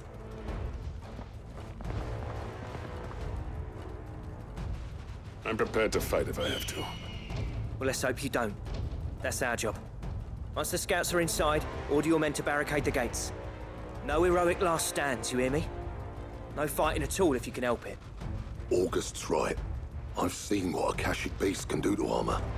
The people here are tough and willing, but they ain't equipped to face what's coming. I'm going out there. Start work on the gate as soon as I've left. I'll give you as much time as I can. And if they kill you? You evacuate. But it won't come to that. I promise. You'd better be right. Take good care of Dravost till I get back. Leave it to me.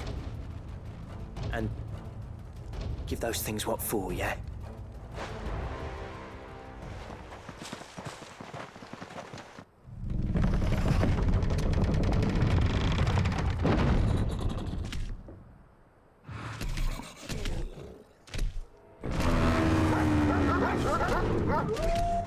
All right.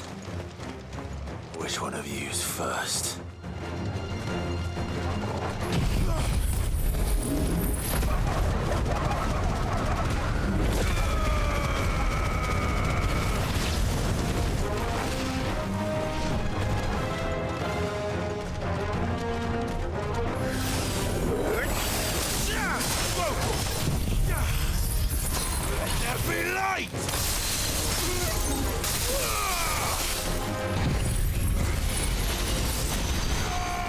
Which one?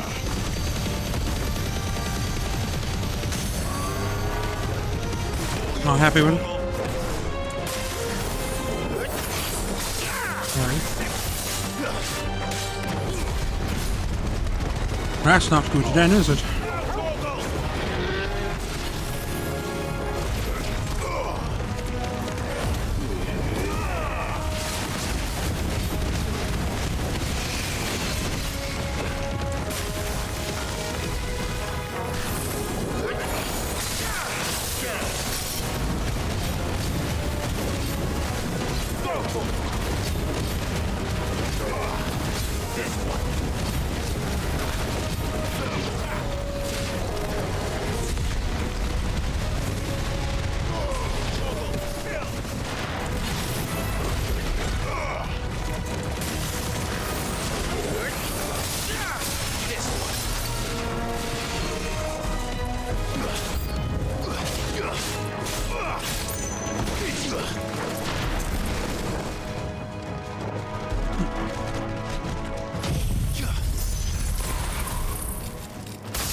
Is that it?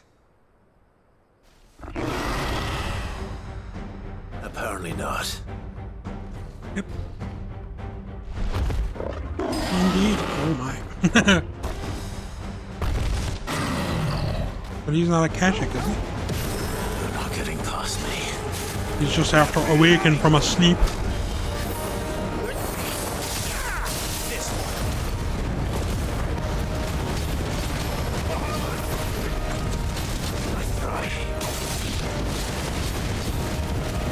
This takes me back.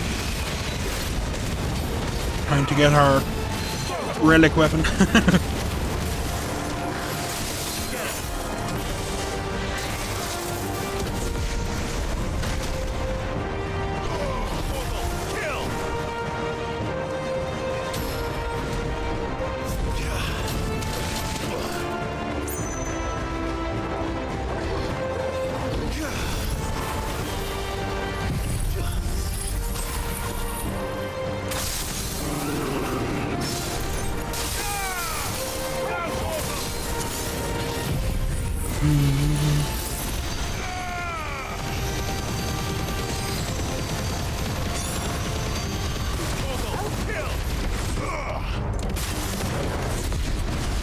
He's made of sterner stuff.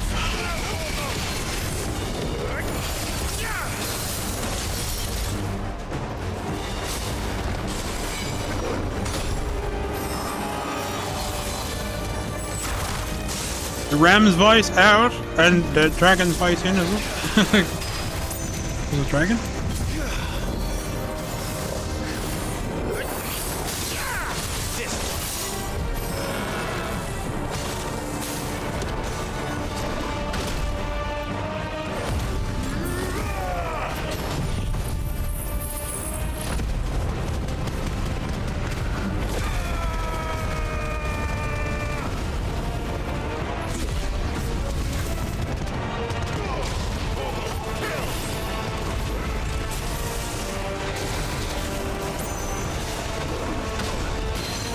Why can't I dodge that?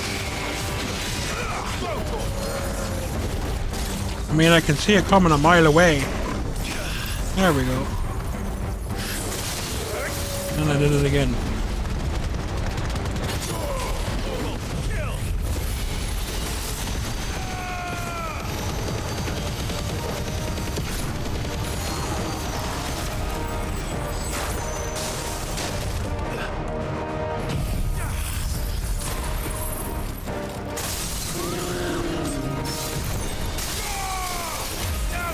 Ah, keep doing it. Maybe that's a good idea to get rid of it. Keep just pressing the square button without powering it up.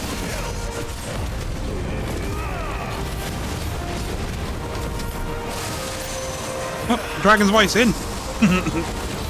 Ram's voice out. Ah, the good old days.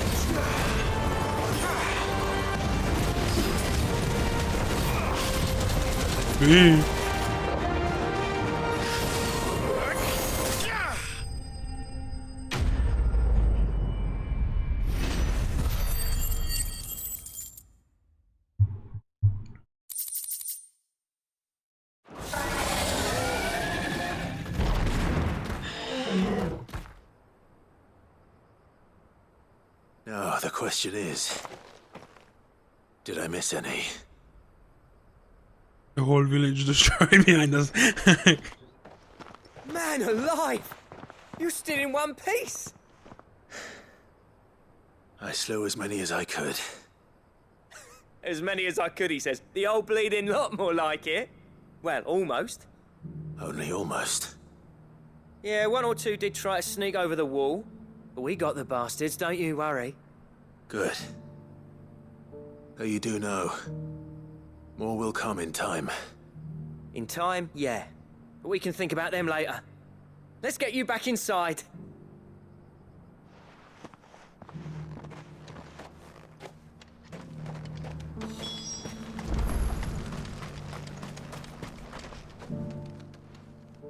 Sid! You're even more fearsome than your reputation. Enough to give those Akashic monsters nightmares. I almost felt sorry for the wretched things. But mostly, I felt grateful. Dravost won't forget what you did today. I'm afraid I've only delayed the inevitable. There's no getting rid of that ether flood. Meaning that any living thing which stumbles into those mines will end up clawing at your walls again. And that's if the flood don't spread. If it does, well, I hate to say it, but the village's days are numbered. That may be, but we're staying just the same. With ether floods springing up all over, it's no less safe than anywhere, and more importantly, it's our home. We'll fortify the gates to the north, and I'll see that they're guarded day and night. All right. Then we'll give you a hand shoring up those defenses. As for you, Blackthorn, that's twice you've turned up when Dravosh needed you. So, thanks. I shouldn't have stayed away so long. And I shouldn't have left without talking it over with you first. Too bloody right you shouldn't. Though I doubt I'd have listened. I always envied you. How you made everything look so easy when, for me, it was anything but. You leaving gave me the perfect excuse to hate you. And from that day on, I never once stopped to wonder what it would have been like if you'd stayed. But what you said earlier, it was true. You'd have been the death of this place. Finally, something we can agree on. I hope you see the sense of it eventually. You kept this place alive. Alive, perhaps. Wealthy even, but Dravosh isn't what it once was. Our work used to be the pride of Dalmekia. Now, we churn out the same rubbish day after day because it's easy and turns a profit. It's not about the craft anymore. I wouldn't send my sons to war wearing the shit most of our smiths are making. I've kept working, honing my skills, trying to lead by example, but no one sees the point. The average castle apprentice has as much passion for the craft as our current lot. Come back to us, Blackthorn. Remind Dravosh what a true master blacksmith looks like. I'll even man those bellows of yours if it means we can work at the same forge again. That's a kind offer. Kinder than I deserve. And I wish I could accept, but I'm needed elsewhere. There's people who trust their lives to my steel, and I daren't let them down. Fair enough. But that doesn't mean I couldn't visit from time to time. Let's see if we can't rekindle this town's passion for the craft, shall we? I'd like that. Just be sure to tell Snotty to let me in the next time I come calling, yeah? Knowing him, he'd let you in anyway. Blackthorn. The Master Smith turned outlaw, back in my good graces. I never thought I'd see the day.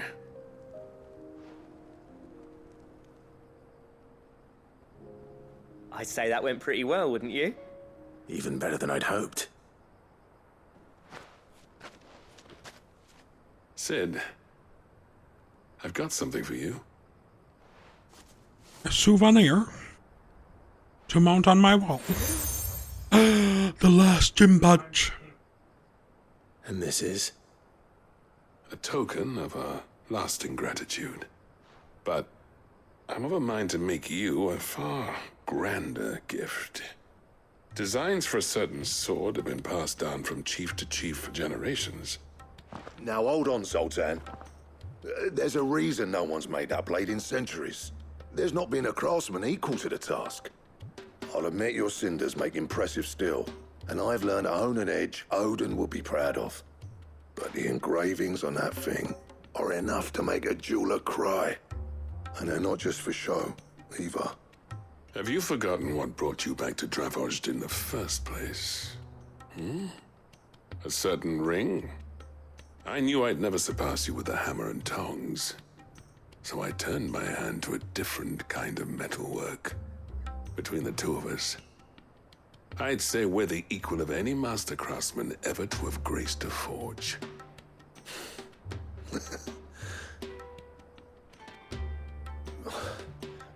You know what? I think you might be right. Clive, you wouldn't mind if Zoltan came back to the hideaway, would you? He's more than welcome. As long as he can keep our secret. Right. Zoltan, get your tools. We've got a legend to forge.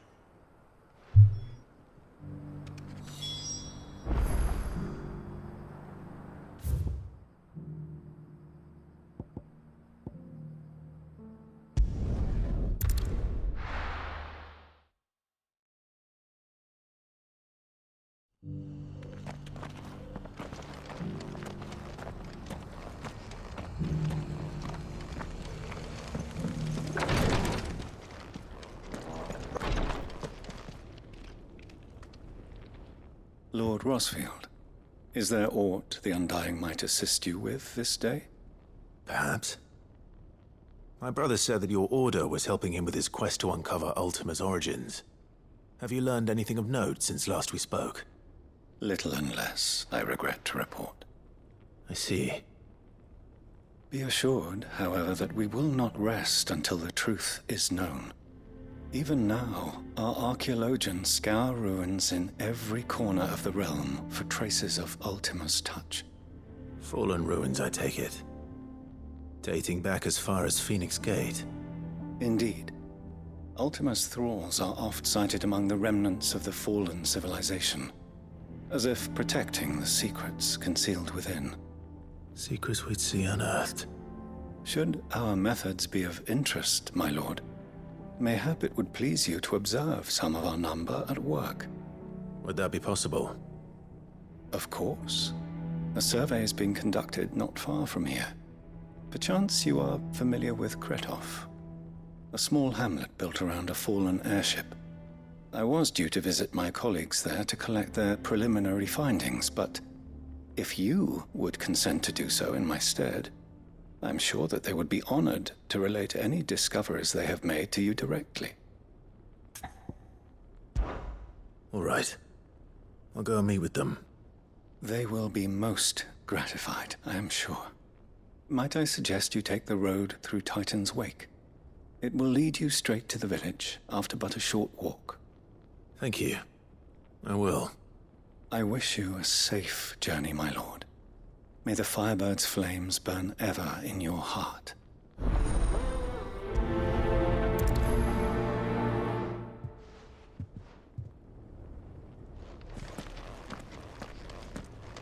A village built around an airship. Sounds like another lost wing. The inhabitants are just as friendly.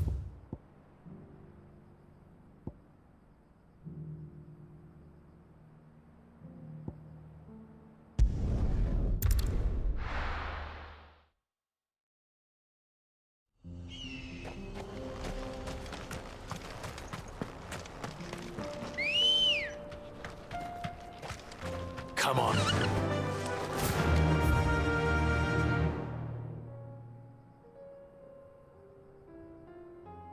Oh. Okay, go here. Piece of shit!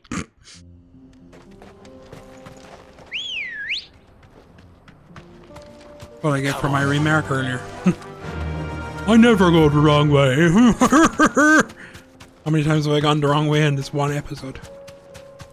3.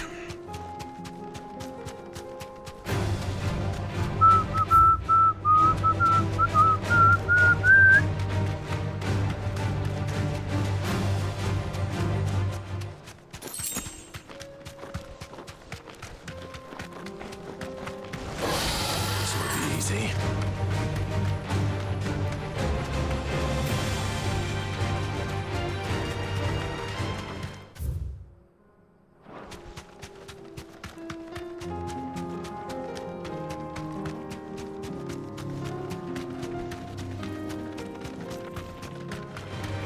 This might take a while.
Oh no.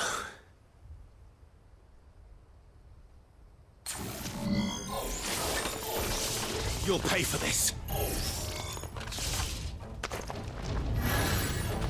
There may still be survivors.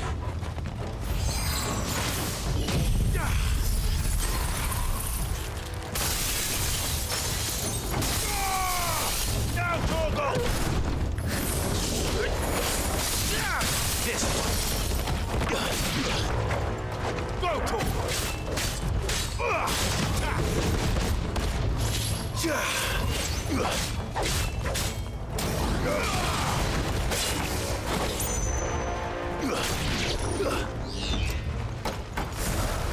Over here! Go, Torgal!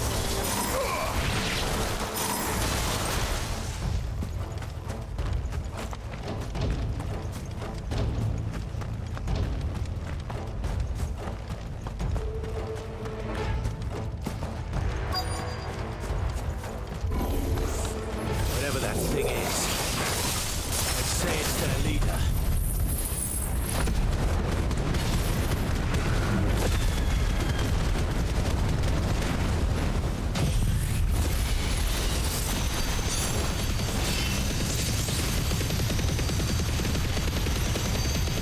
Torgal, kill!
Should have stayed in the past.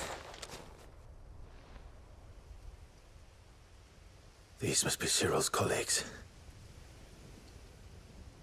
You have our thanks, stranger. Who are you? Ah, forgive me, my lord. I did not recognize you. You are Lord Rosfield, are you not? We are archaeologians tasked with surveying this site. When the echoes appeared, our brothers here occupied their attentions. Thanks to them, and to you, we were, for a mercy, able to see our duty to its conclusion. You call that a mercy? Your brothers might still be alive if you put their safety before your duty. Surely this survey wasn't worth dying for. We are charged with uncovering Ultima's origins. A duty of the highest import, as I'm sure you will agree. And you think your dead brothers would agree with you too? I know they would. They gave their lives for the cause, an honor to which all Undying aspire. Now, to what do we owe the honor of your presence, Lord Marquis? Cyril told me of your work here, and I agreed to collect your findings in his stead. I see. That is most kind. Pray, take them then, with our humble thanks. May the Firebird's flame burn ever in your heart, as it does in ours.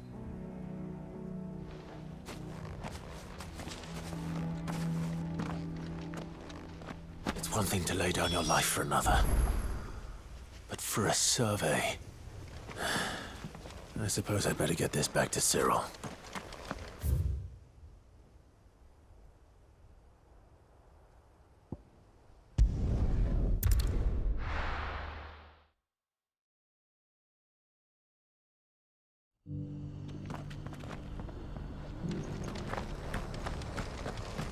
The bearer of the burning quill is within. Ah, you are returned, my lord. I collected your colleagues' preliminary findings. Here, take them.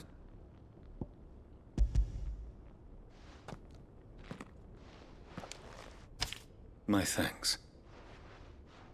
I shall study them, and inform you forthwith if I discover aught that might aid you in your fight against Ultima. Cyril, your survey party suffered several losses in Kretov. Losses which could have been avoided, had the others not chosen to complete their work, instead of saving their friends. Were these your orders? No.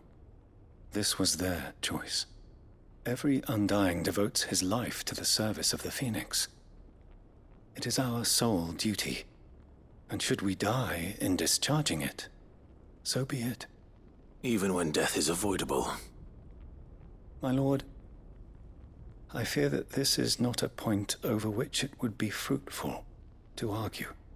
The Undying have served the Phoenix for countless generations, and your opinion of our methods, however earnest, is not like to change them. We live to serve the Phoenix. Our very order exists for that purpose, and that purpose alone. Cyril, I know that you and your brethren answer only to Joshua, but allow me to offer you a word of advice. It does not further the cause of the Phoenix to have his loyal followers surrender their lives without good reason.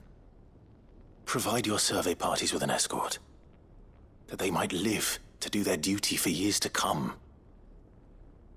Think not only of how you can serve the Phoenix, but how Joshua would want you to serve him. Please. For all our sakes.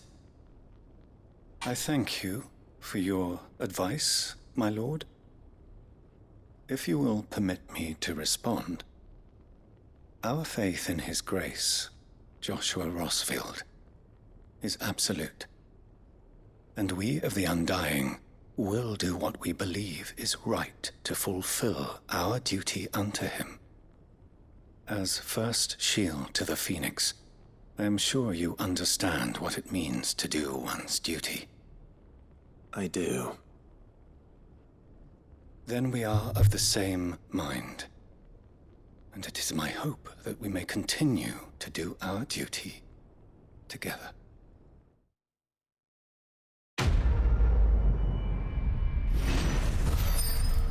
In other words, he can't afford to buy some guards.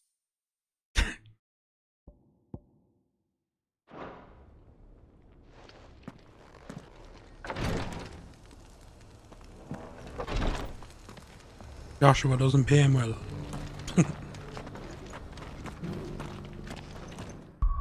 Was there another ability you wanted to get besides that one?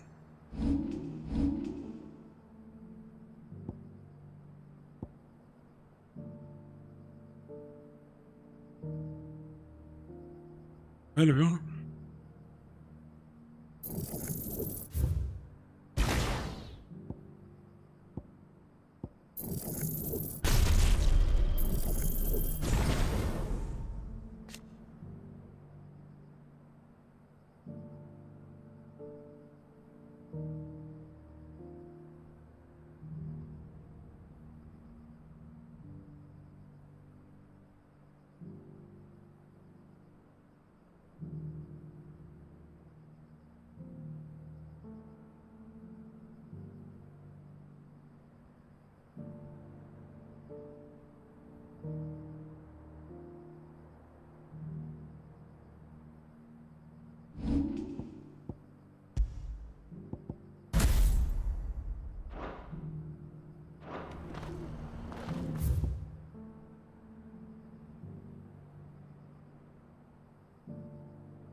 Yeah, it could be up higher, don't know.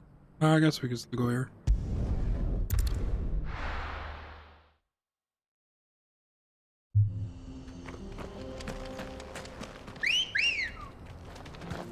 Good girl.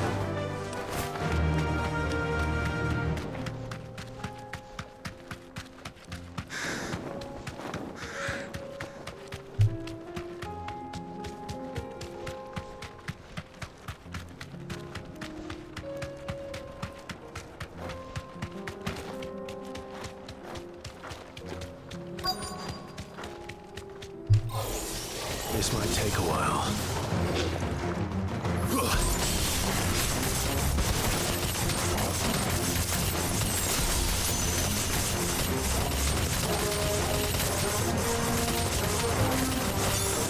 That's pretty cool.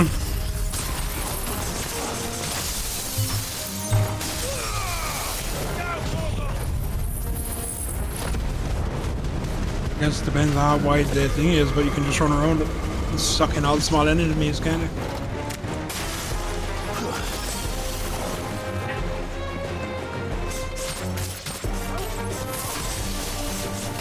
And the cool thing is you can move it. And keep doing it even like jump.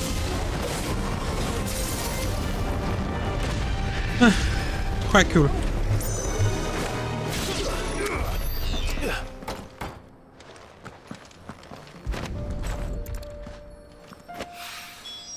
That's all of them. Owen can uncross his toes now. Would you want to use ignition if it's going to pull him out of it? Or does it stay in there? That's better.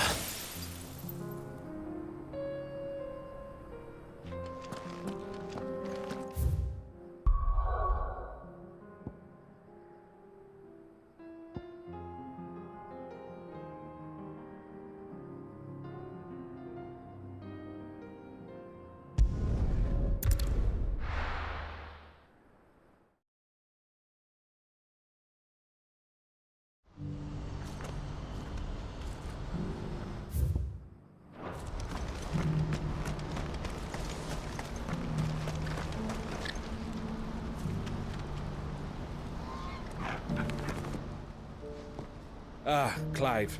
You'll be pleased to know that the negotiations are progressing well. That is good news. Yes. Our comrade in Randala has just sent word that the contract should be signed very soon. But I still have much and more to prepare. It's a huge undertaking moving this many bearers at once. You couldn't do me a quick favor, could you? What is it this time? More wild beasts? Nothing like that. I just need you to go over to the caravans and ask El how long we have until the bearers arrive. Find out exactly how much faster I need to get all these supplies moved. All right. I'll go and ask. Thanks, Clive. I owe you one.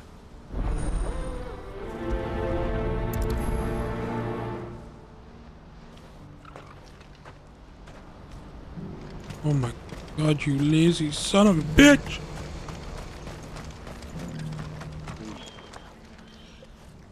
Don't blame yourself, El. This is their fault, not yours. I know, but... No buts about it, all right?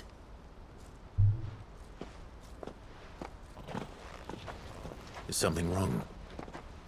Vonnie came to give me a message from our intermediary. The talks with the Republican Army have fallen through.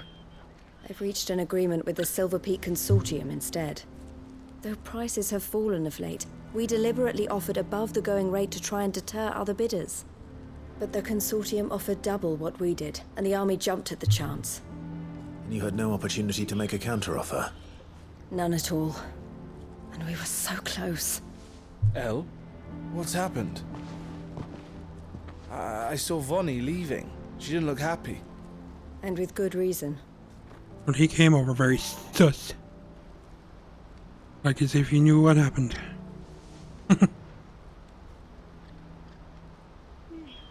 But I thought we were the only ones the Fist was speaking to about the bearers. How did the Consortium even find out about this? You! It's not so surprising. They have ears all over the Republic. This isn't over. The Consortium will have to sell these bearers eventually, and at the price they paid, buyers will be few and far between. I'm going to Randalar myself.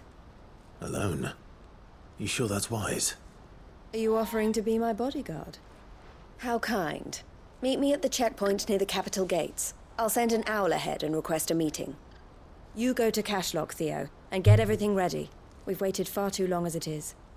Even if I fail to free these bearers, there will be others. Someone needs to prepare the place and keep any prowling beasts at bay. Oh, and that's me, is it? Well, it looks like I'm following orders till she gets back from meeting the Silver Peak Consortium, who've been doing their best to undermine our scheme. She'll never join them after this, surely. No, she said it herself. She still has plans for Cashlock, even if this one falls through. She means to stay with us, then. I can't say I'm not happy to hear it, but... is this what she really wants? You have to trust her. You're right. It's what she wants now. And if Elle's off fighting for the cause, I should do my part too. So I bid you farewell and safe travels, my friend. I'll gather my men and leave for Cashlock. We'll make sure the place is well stocked and defended. You go to Randalar and see if you can stop my sister biting the Consortium's heads off. If she won't consider her prospects, someone has to. I'll do my best.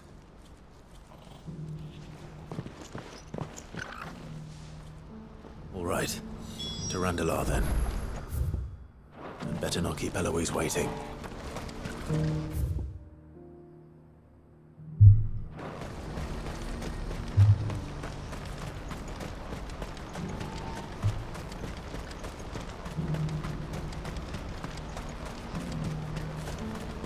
What I wouldn't give for a hug. Looks like this is the end of the road. When are they gonna let us through?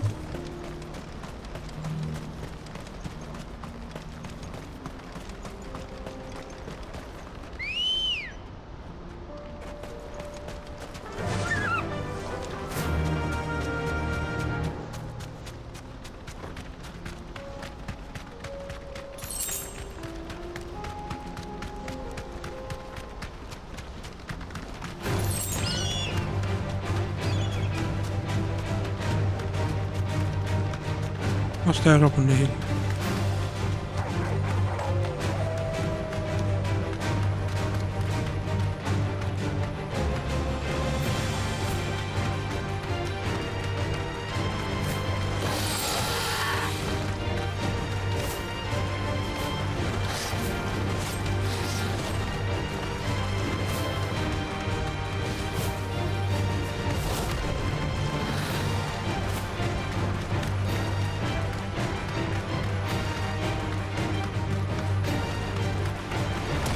Hey!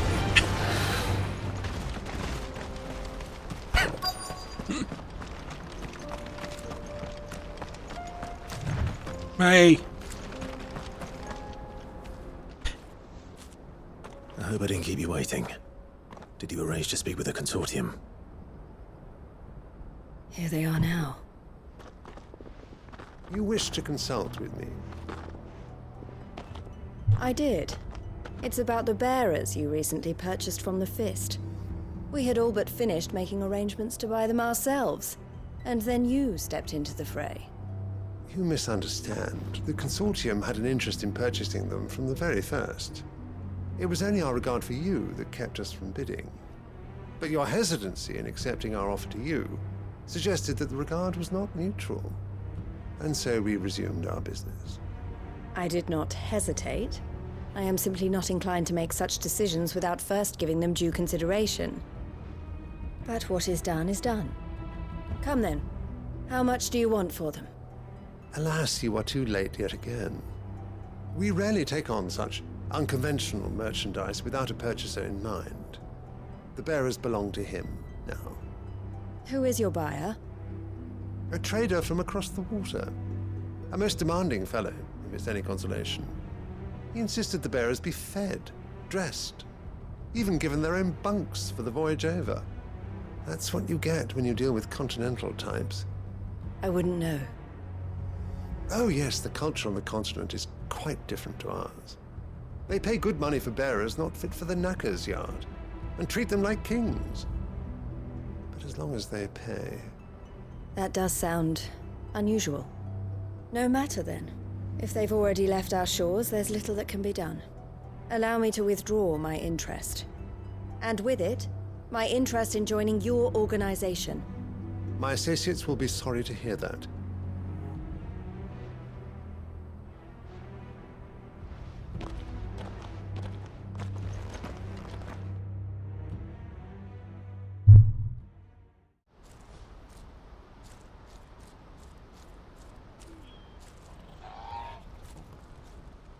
I'm sorry you weren't able to save them.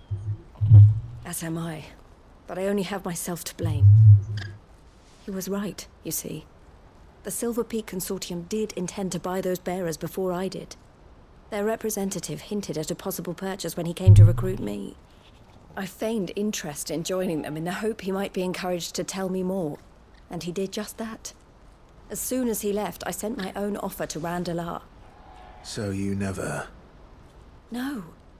I entertained the consortium's proposal solely so I could learn more about those bearers. But I was a fool to think they wouldn't find out. I knew exactly who I was dealing with. You tried. I did. And if what he said was true, the bearers are to be well treated. Which is something, at least. But they deserved more. I wanted so badly to see them freed. Eloise! Eloise! Word from Cashlock. The village is under attack. A pack of beasts have come down from the mountains, and there's a dragon at its head. Theo and the others are trying to hold them off as best they can, but the odds are against them. They need help, and fast. Theo! I'll go on ahead. Thank you, Clive. I'll gather some men and join you there. Just... make sure he's safe.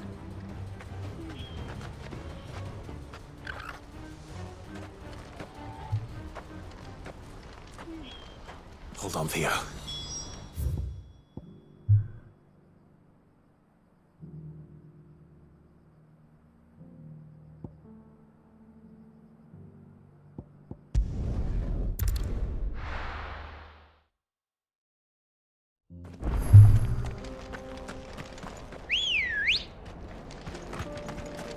Ready, go?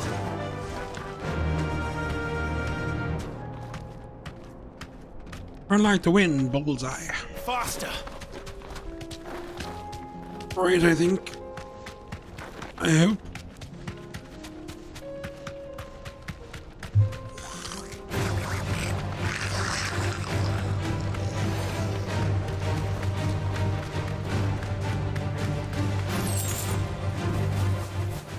Oh, it can kind of fly. That'll do, girl.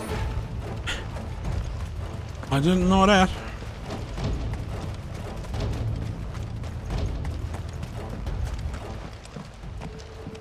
Where's Theodore? Upriver! He led the dragon that way to keep it from the village, but the whole area's flooded with ether. We just have to pray he makes it out in one piece. I can do better than that. Torgal, with me. Into the perfect fighting arena, huh?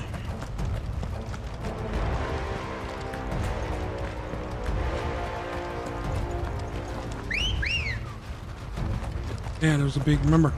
Let's go. Big circular place for us to fight a dragon, you know?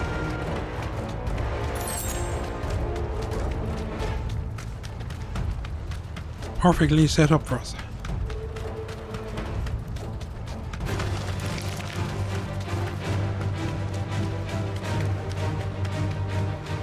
Where are you, Theo?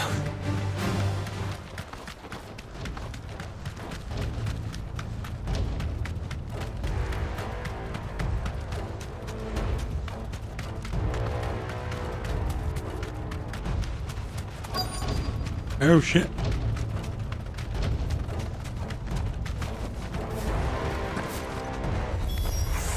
Damn it. The ether's too thick. These creatures have already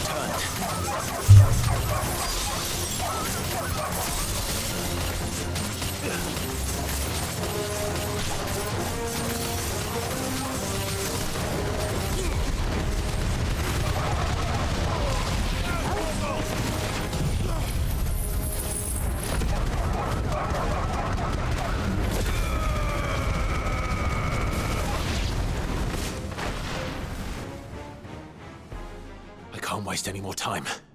I need to find Theodore before that dragon does.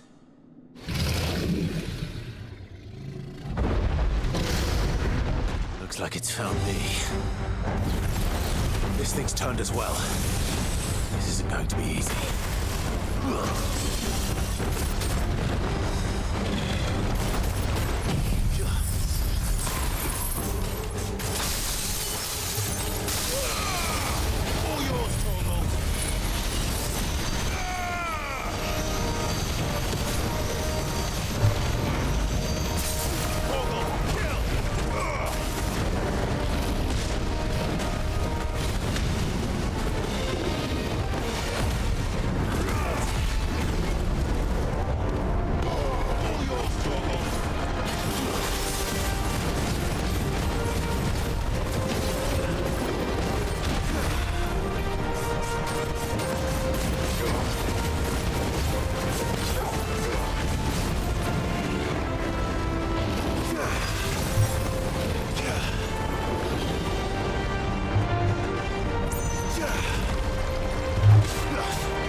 finished.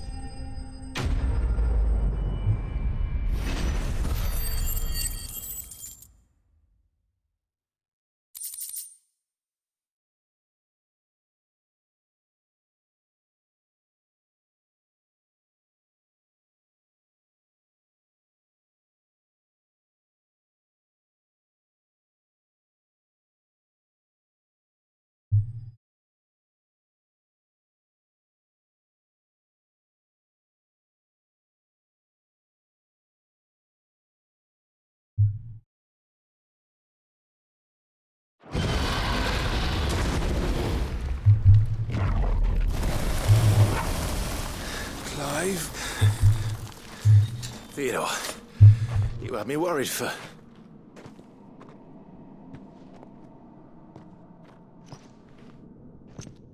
We have to get you out of here.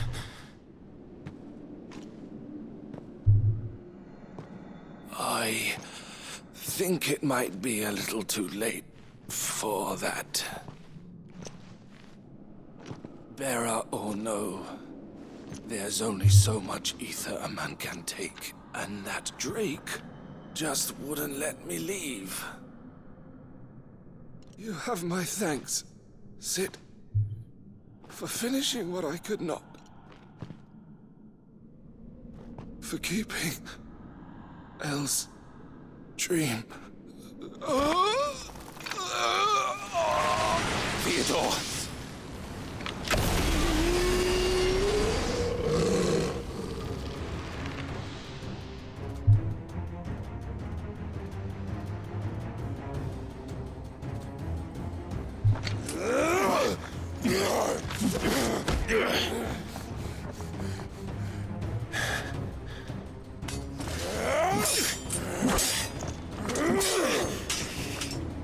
Don't make me do this. Stop it, Theo! Stop! Stay back, Eloise! He's turned. And so will you!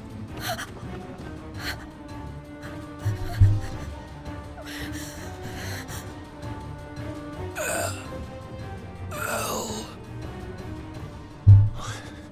Theodore.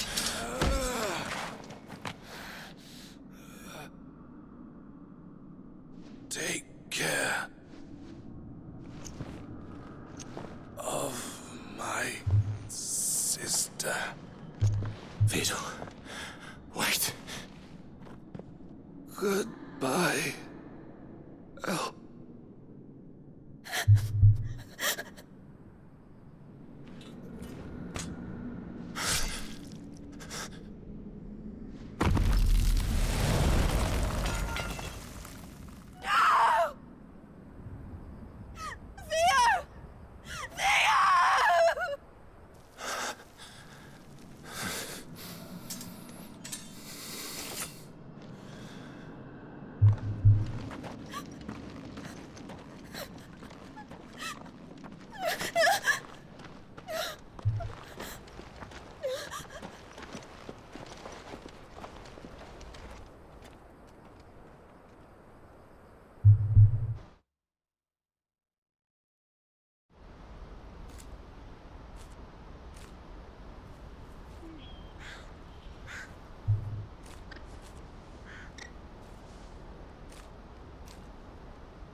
Thank you, Clive.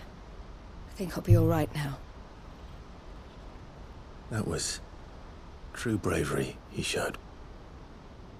Leading the dragon away from the village like that. His first instinct was always to protect people. To put others' well-being before his own. And now he's gone. Because I sent him to that place, against his will.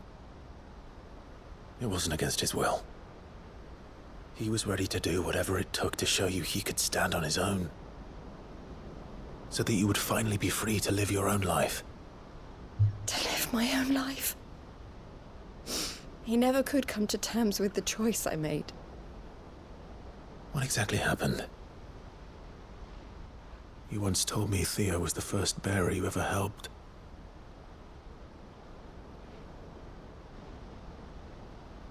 We grew up in Canva.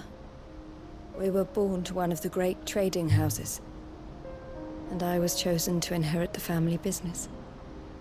I had my father's head for figures, you see. Theo did not. While I studied the art of commerce, he played at soldiers instead. A late bloomer, in more ways than one. For unlike most bearers, it wasn't until his 15th summer that his powers awakened. My parents tried to drive him out of the house and into the care of the constables. But before they could, I took him into mine. Theo told me something else. He clearly admired your devotion to the cause of freeing others like him from slavery. But he said you deserved a better life than this. He wanted to free you from what he called your bonds, just as you freed him from his. I would be lying if I said I had not wondered from time to time how much easier my life might have been if I had allowed Theo to be taken and devoted myself to the family business instead.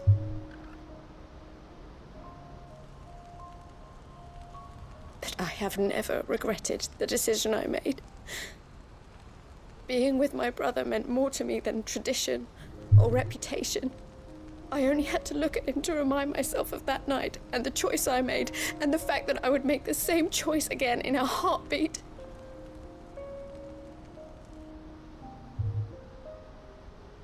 He was never a burden. How could he even think that? If anything, I was the one who weighed him down. You weren't, Eloise. He said it himself, that he had always been grateful to you for saving him, and that he wanted to repay you by letting you live the life you were denied. Neither you nor Theo weighed each other down. You loved one another. You did whatever was necessary to continue living your lives together, and you always would have. You're right. All I ever wanted, all I ever did, it was so we could be together. Oh, Theo, why did you have to...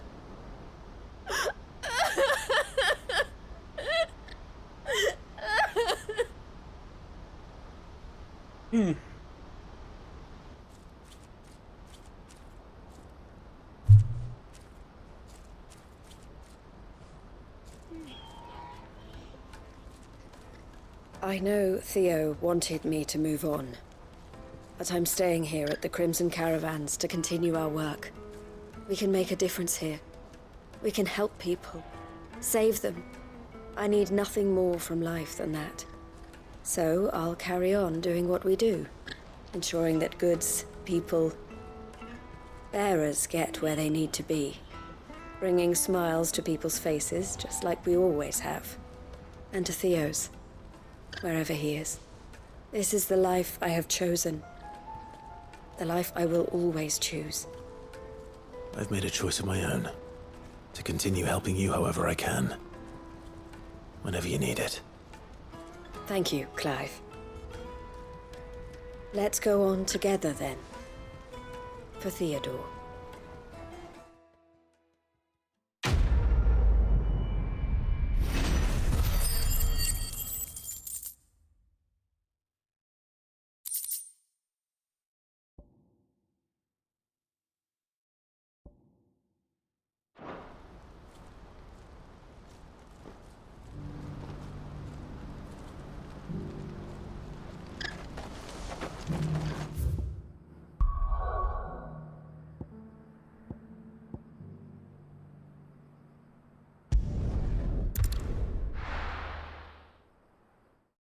Yep.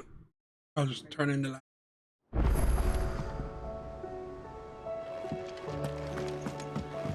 Come back.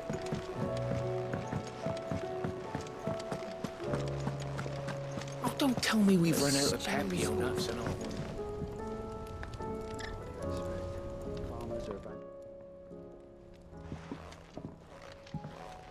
Ah, the man himself. We were just about to make a start on that sword I promised you. It's funny, but none of this would have been possible without your help. you remember Camille? We'll be using his leather work for the grip. The steel, meanwhile, will be tempered in a fire, burning the cinders you charmed out of old Zoltan here. And that whetstone from the outer aisles, that'll be what gives the blade its edge. And the final flourish will be my talented colleagues' engraving. A team effort led by the greatest blacksmith alive. Now, save that talk till the thing's finished, yeah? Right. I'm ready if you are. To the bellows it is, then.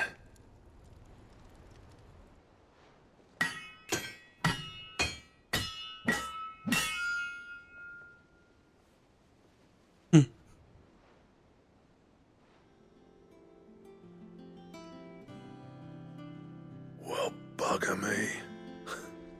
We actually did it.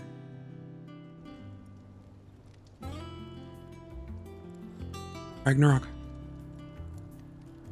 The sword to end Yep. all swords. Ragnarok.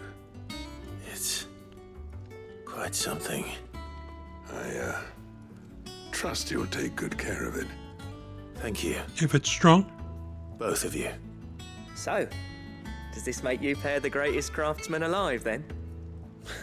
This? Nah. This was just following the footsteps of the greats of old. It'll take more than that to earn us our place in history. But we're up for the challenge. Here. A list of materials. Zoltan and I got talking on the long road back from Dravost. We reckon with those items there, we could craft something even better than the Ragnarok. Something worthy of a legendary outlaw like yourself. That's a weapon I'd like to see. You leave this list with me. I'll just chuck this one in the fire. One legend at a time, eh, lads? Before you start on the next, who fancies raising a cup to friendship reforged? Good idea. No more drinking to forget my past. It's about time I had something to celebrate. Then tap the kegs! Vulcan's boys are on their way!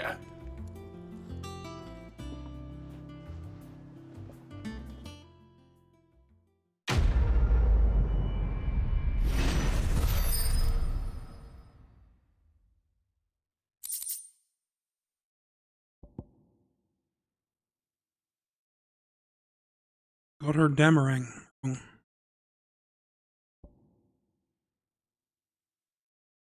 Like 25 more damage, is it? Ragnarok.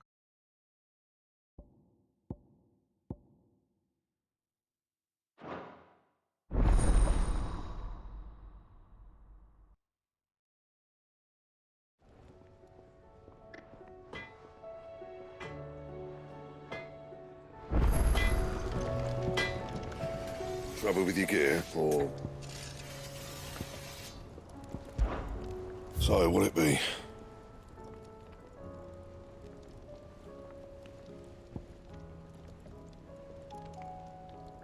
That it?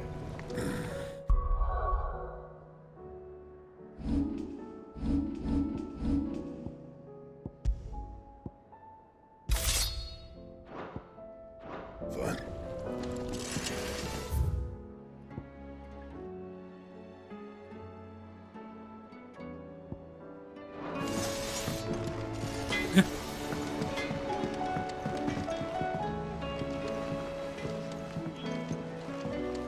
It looks like a fine blade. Have you tried Molly's lemon tarts? I've never had anything so. While you are pissing about on that side, no idea. What did you do straight away? Check. Oh, check the things. Canva lost? It can't be true. Miss, can we read Miss Editor's story for a lesson today?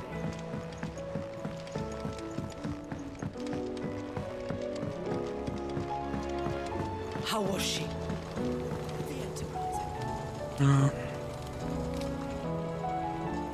Ah, Sid. Wasn't expecting you back so soon. So, is it good news or bad?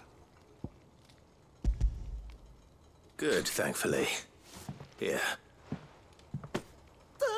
That's brilliant. Thanks a blimmin' dragon. I'll fit him to the smelter right away.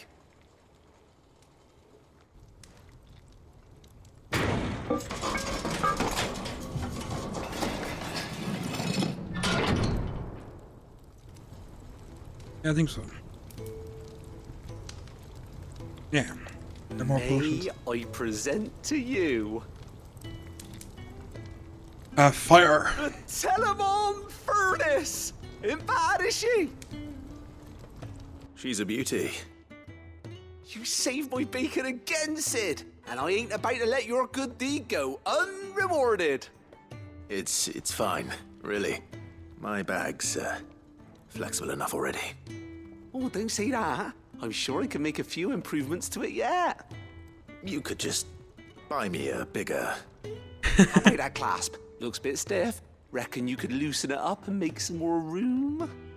And I reckon I know how. With a new alloy we've been working on. The Telemon furnace was just what we needed to perfect it.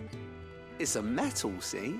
So it's lovely and strong, but it's also, well, stretchy, if you can believe it.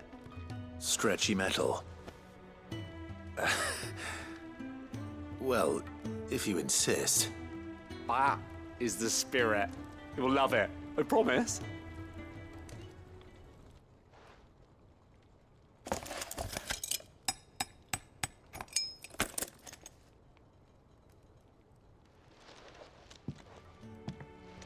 So, what do you reckon? It's actually quite ingenious. Thank you, Owain. Shh, don't mention it. You earned it. And I wanted to get some practice in using that metal anyway. Reckon we'll have all kinds of uses for it around the hideaway. Can't think of any right now, but that's our job, innit? Dreaming up new ways to make life easier around here. Maybe even out there, too. One day, the whole world's gonna know about the inventions you've helped us put together. That bag of yours will be the first of many. You mark my words. They'll hardly believe their eyes, I'm sure.